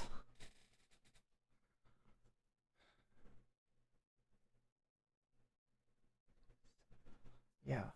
Sam's having me, well, my friends pick my outfit. Sam's having me, they all decided that they just wanted me to cosplay. And then my bag for the cosplay is coming the 9th. Nice. They all decided they wanted me to cosplay. So first day I'm cosplaying as, it's supposed to be an outfit video. They're just supposed to pick an outfit for me, you know? So all 3 days, I'm legit just cosplaying people. Even though it's supposed to be an outfit video. Well, oh, Sam wants me to take a picture of me wearing the cosplay. Well, you have to take a photo.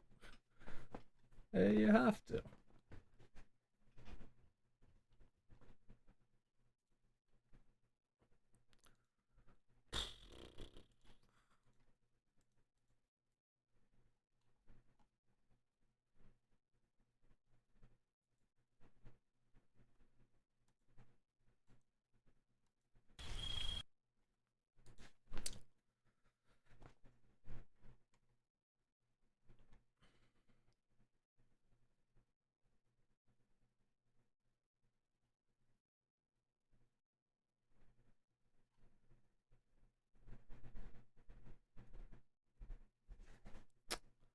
I'm ugly. I bet you're not.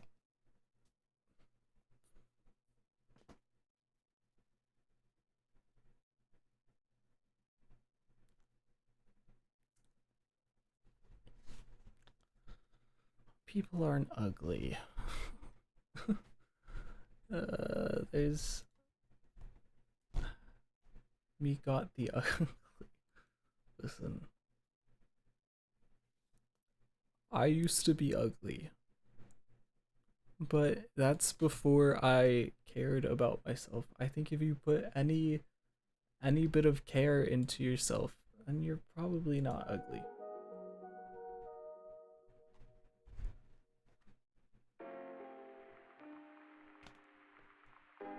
I smell cat. What do you mean? Like, about me being ugly? I've already shown photos. There's already proof of me being ugly. It's actually on my YouTube channel. You're way too handsome. It's very much a lie.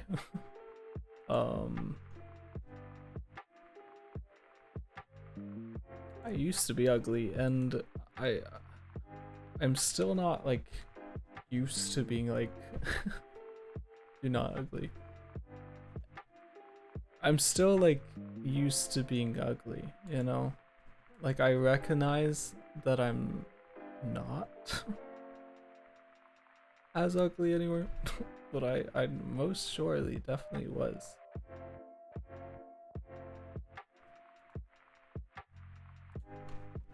And here's the proof.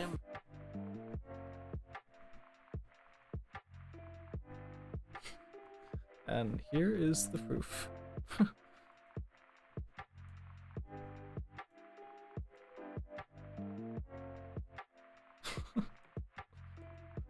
Do you see this haircut? I feel like I look like I'm balding before I'm even 13 in this photo. You're a cutie. No, I'm not. And I'll get even more proof. You want more proof? I'll get even more proof. Even more incriminating proof.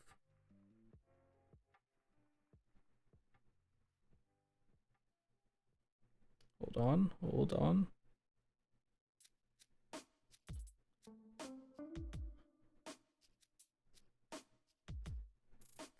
I'm finding it.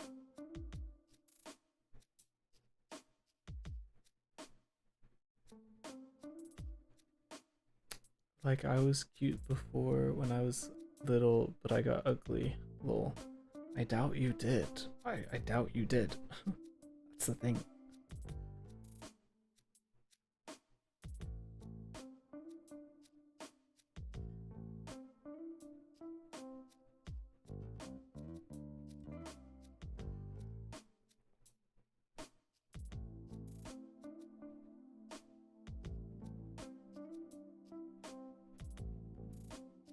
Hold on, I'm trying to find the proof I have.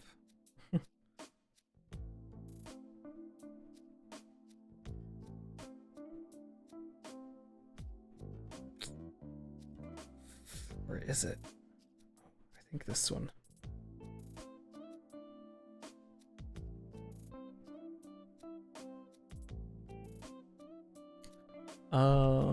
Like I was, yeah, but it's facts though, so I'm probably going to wear a mask when I take the picture. LOL, XD, mwahaha. I don't believe you.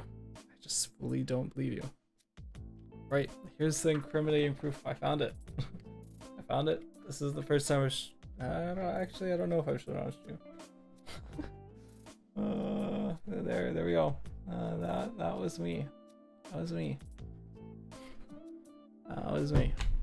Well, no one knows what I look like. XD. Yeah. Well, I doubt it's ugly.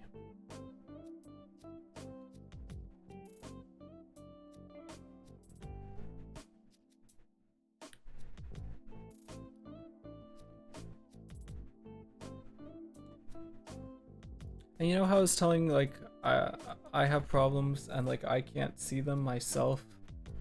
Like I'm really bad at identifying problems with myself and stuff.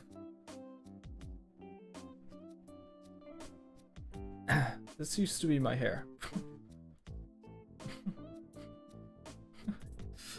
I used to have this giant just frizz on my head. I don't know why you remind me of Happy from Spider-Man. Huh. Only 2 of my mods know what I look like. You know what? Who else knows what you look like? Your coworkers at work. They know what you look like.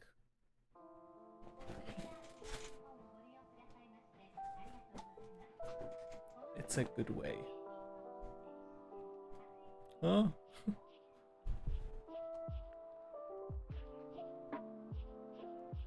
Like I mean from our friend group. LOL. Your mods are not in my friend group, so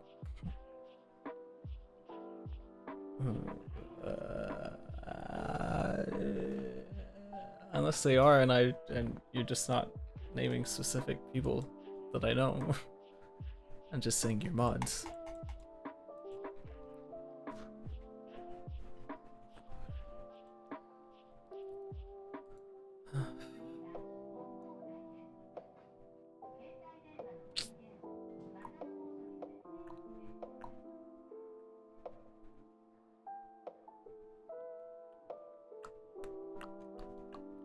No, don't think you do know them. Lol. Yeah. So our friend group. My friend group is very small. See Sam? Sam's friend group? Sam's friend group is could make a line from here down to the next neighborhood. My friend group is like this big. Oh, never mind. 3. I totally forgot. My IRL friend is also one of my friend.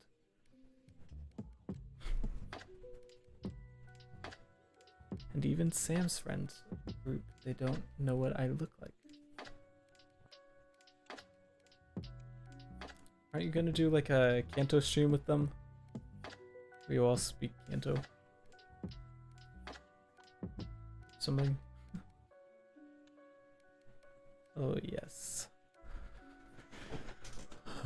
Imagine speaking more than one language. Couldn't be me.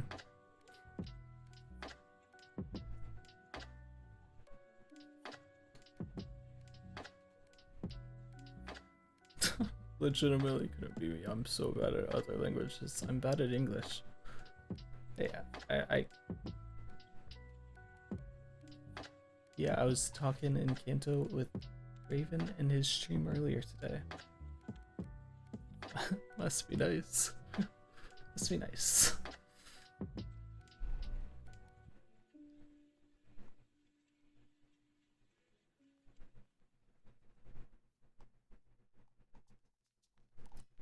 And he also showed his face for a brief moment. Yeah, I think I was in a call and he showed his face on the call.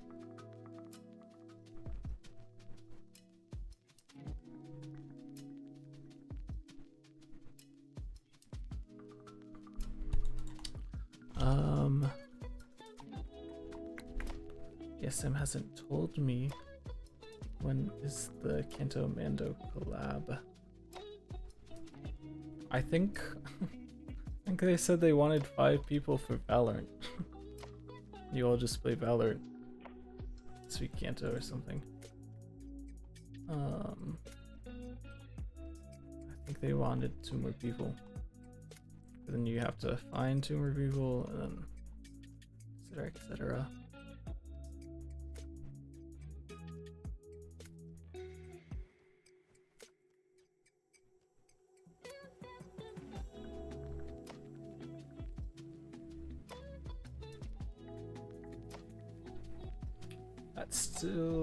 That still reminds me of I still need to do my Kanto stream and 24-hour stream too. Oh, you're doing a Kanto stream and a 24-hour stream. Gee.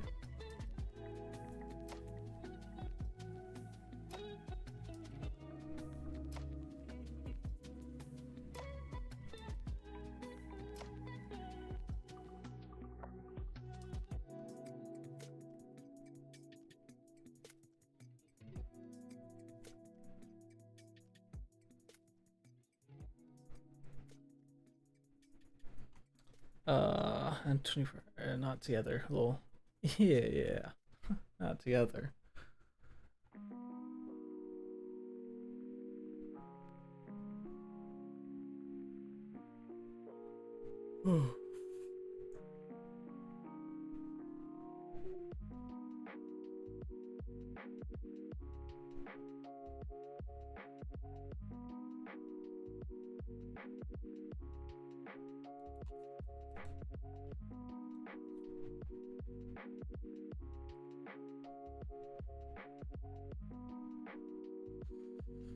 Kanto stream was for the 50 follower goal, and 24-hour is when I got affiliate. Nice. Nice. I don't think I did anything for affiliate or any of my goals.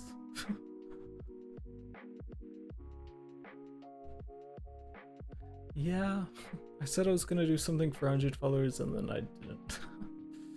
But I wasn't in a good mindset when that happened. Yeah, it's understandable.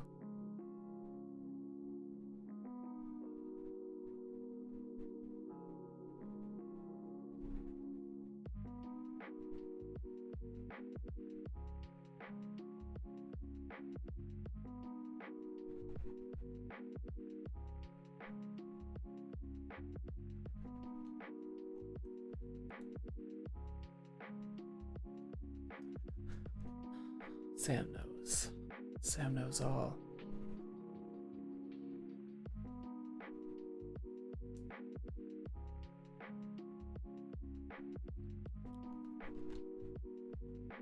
Sam knows all, always and ever, everything.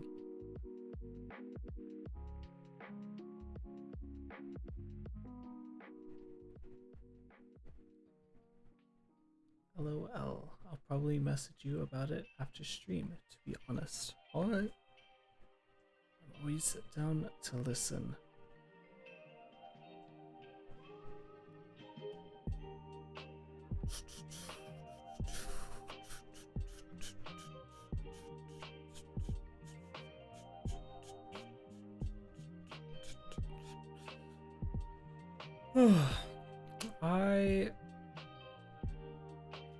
Sorry. I'm just kind of...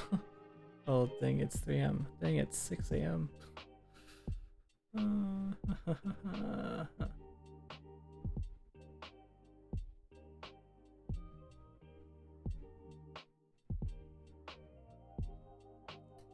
Naya. I'm just always constantly... I'm just scrolling through YouTube looking at YouTube.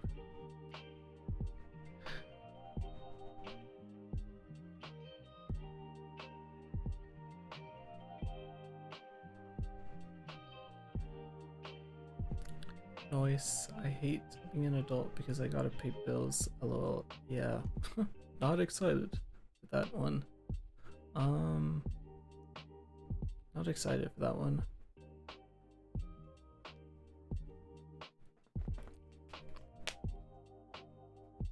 And taxes, yeah. Yeah, not excited for that one either. No. Yeah, no.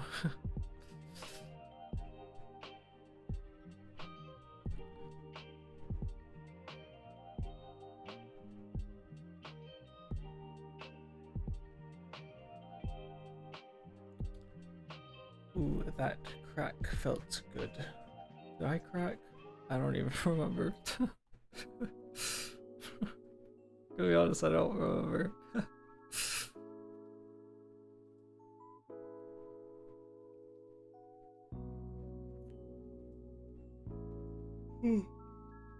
You did the ASMR. Oh. Huh. Yeah, my microphone sensitivity is different now. I had this whole ordeal where I had to reset. I upgraded to Windows 11, and then everyone was like, Windows 11 sucks. You should go back to Windows 10. So I finally go back to Windows 10, but then all my files are deleted off the computer, and I saved it to a hard drive, but then the hard drive broke. So now, so all my files are lost, and then, but my computer's reset, and microphone settings are different now, and I used to not hear things like at all. I think you can hear when my chair squeaks. At least it says so in the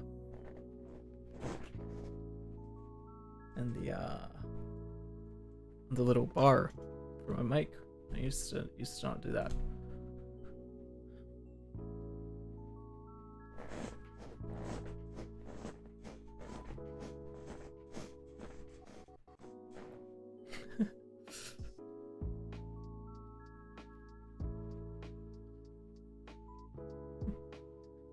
It's 6 a.m. and I don't. I think this might be it. I think this might be the end of the stream, if I'm being honest. I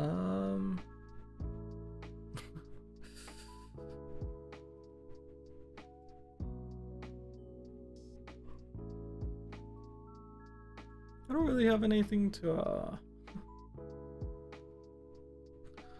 react to. I think my mind's kind of stuck on the mindset of feeling it now, Mr. Krabs. LOL.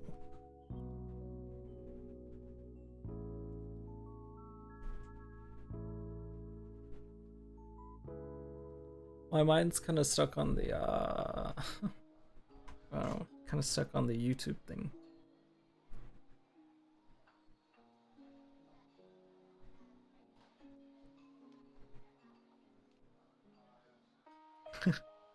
Like I'm so desperately wants to know how to be better at YouTube. I don't want to like look up all that stuff while I'm streaming, you know? I should be doing that off stream. Here B. Well, if I'm ending stream, you're not gonna be back.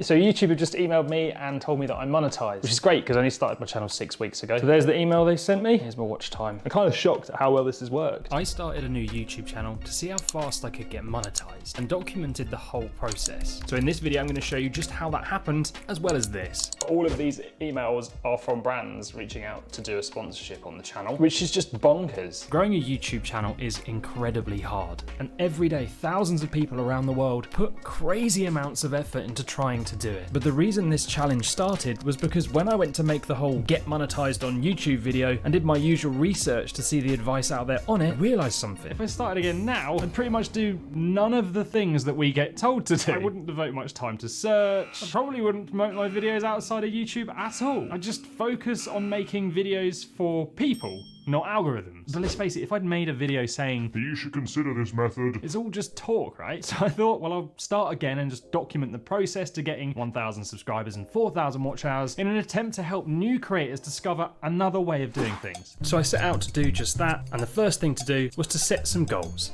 Okay, so my goal here isn't actually to get monetized. I think that's a bad goal because it forces you to chase viewers and subscribers, not the right kind of viewers and subscribers. So my first goal is to build a community of YouTube viewers who are all really interested in the content that I make. I want as many mega fans of the topic as possible because I feel like these guys are just naturally going to be more likely to click on the content when they see it, as well as watch it for longer. And my plan to do this is to get YouTube to suggest the videos I make to these people. I'm not going to promote one video outside of YouTube because I believe this can actually be quite damaging, and also I think YouTube's better at knowing who to show our content to than we are most of the time. So I'm just going to keep this channel a complete secret. And I've decided another goal is to try and get more return viewers in a 28-day period than I have subscribers. Now that's not a secret hack of the algorithm or anything, and of course I want to keep getting new people come in. But I feel like return viewers to a channel are your community, as they're active and subscribers aren't always. And YouTube shows you your return viewers in the back end. So to me, focusing on return viewers will help the channel get monetized, but also build the right kind of community to help it grow faster,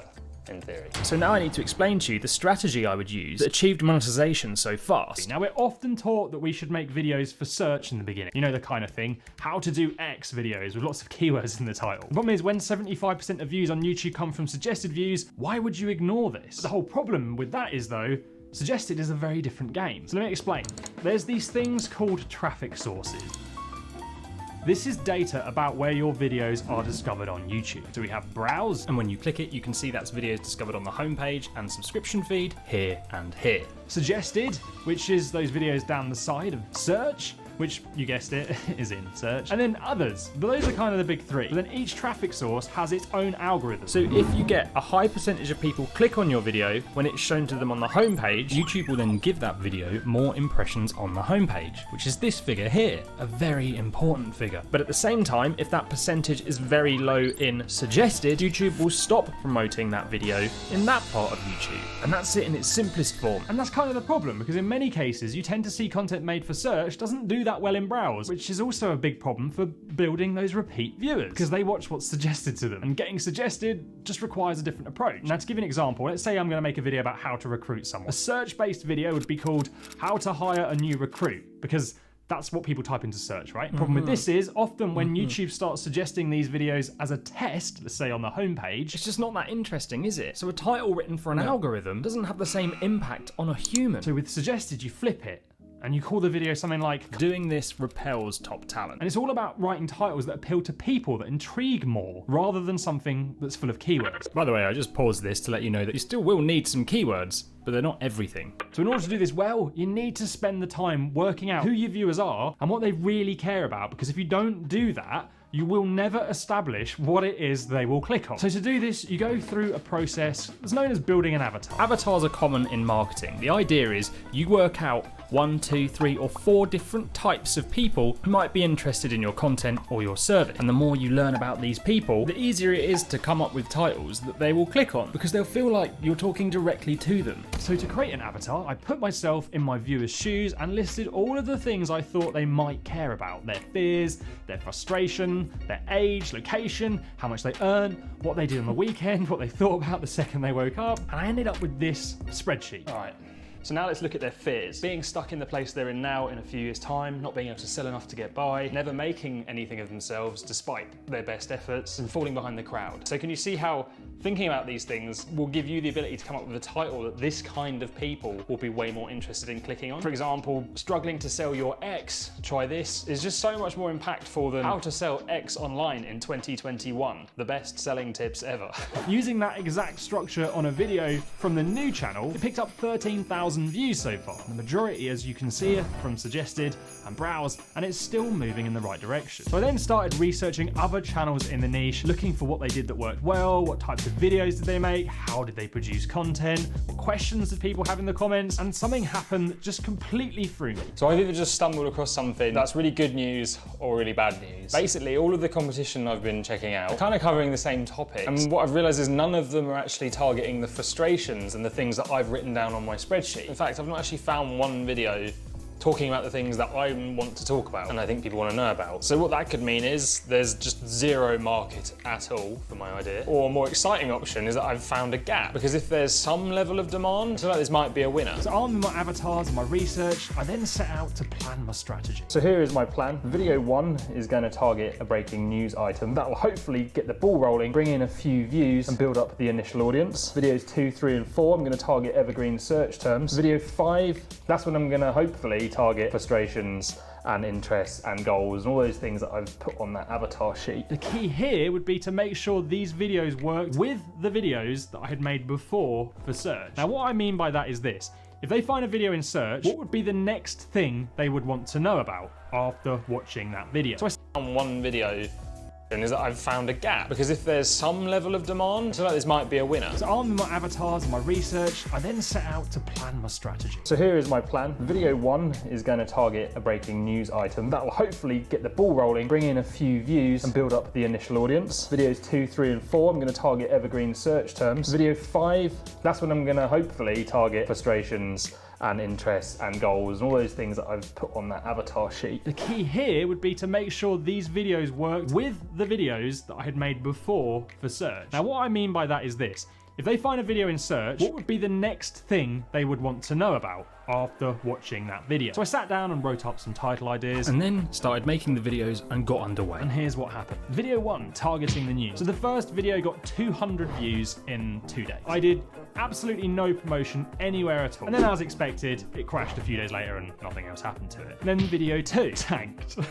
20 views in 2 months. Video 3, it was a real slow performer. For 12 days, it did pretty much nothing. And then at the same time, it took off in the search results and on the homepage and in suggested. So just bear that in mind. Sometimes it takes a little while for things to get going. And then my fourth release, also built for search and suggested. But this was the decisive moment here. And notice this one got picked up in search within a few hours, which to me says probably not a topic that well catered for, and people are looking for that information. So I decided to make more around that topic, and that then led me on to this bad boy, which now has over 41,000 views in 2 months. 10 days in, I built up 1,400 unique viewers, so I decided it was time to start targeting getting browse and suggested views. So remember I said that I'd noticed these other channels were not covering topics I thought that my target viewer or avatar would be interested in on my spreadsheet? Well, this next video, I thought it was time to test that out. I made a video on what I kind of thought their biggest issue would be that they would want solving. And I released it and it tanked, which was really frustrating. And that's a feeling I get pretty much every day on YouTube about this channel. So I moved on to try another idea based around a problem I thought they all had, and that didn't tank. It actually picked up 800 views in the first 24 hours, and then a day or so later, this happened. The previous video I thought would either crash or burn actually got picked up by browse and suggested, and wow. I'd found 2 topics in the same week that were a hit right next to each other, so I went and made more videos in that series, and they went on to do quite well too. And that brings us up to this moment. So YouTube have just emailed me and told me that I'm monetized, which is great because I only started my channel 6 weeks ago. Here's my watch time. I'm kind of shocked at how well this has worked. But the thing that really surprised me was I'd actually been making faceless videos before this point, so I was never actually on camera. Because things were going so well, I decided to get in front of the lens, and it just made the biggest difference. Suddenly my inbox was flooded. This is crazy. This is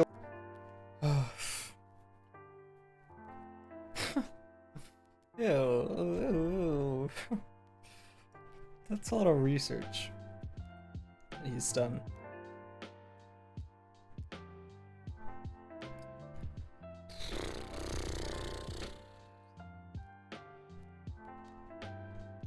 A lot to think about, though. There's a lot to think about.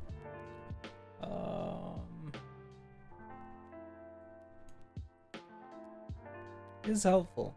This video is helpful, actually. A lot to think about.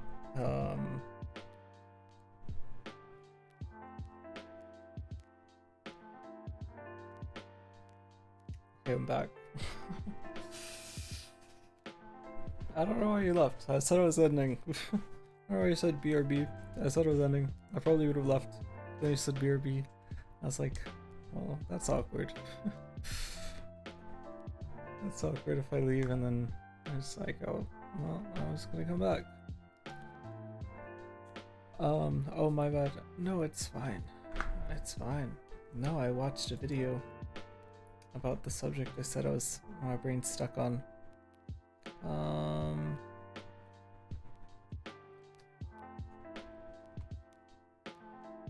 Just gave a lot to think about. I went to get food. Nice. Nice, nice, nice.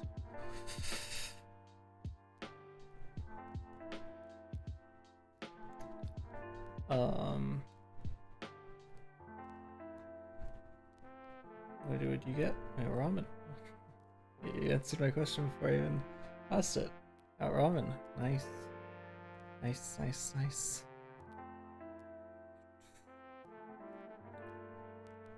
Nice. Nice, nice, nice, nice.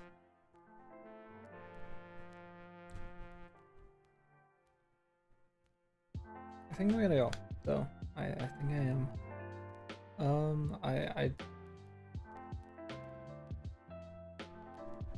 Yeah. This video gave me a lot to think about.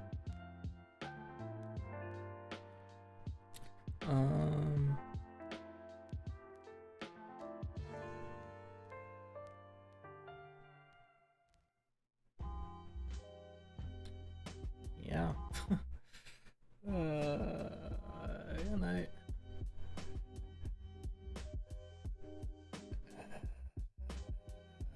I'll be on the watch for your 24-hour stream. Because if it's 24 hours, then it won't be, you know, I'll be on the watch for it. And if you want to DM me about whatever, you can. And yeah. I'm gonna go. Oh.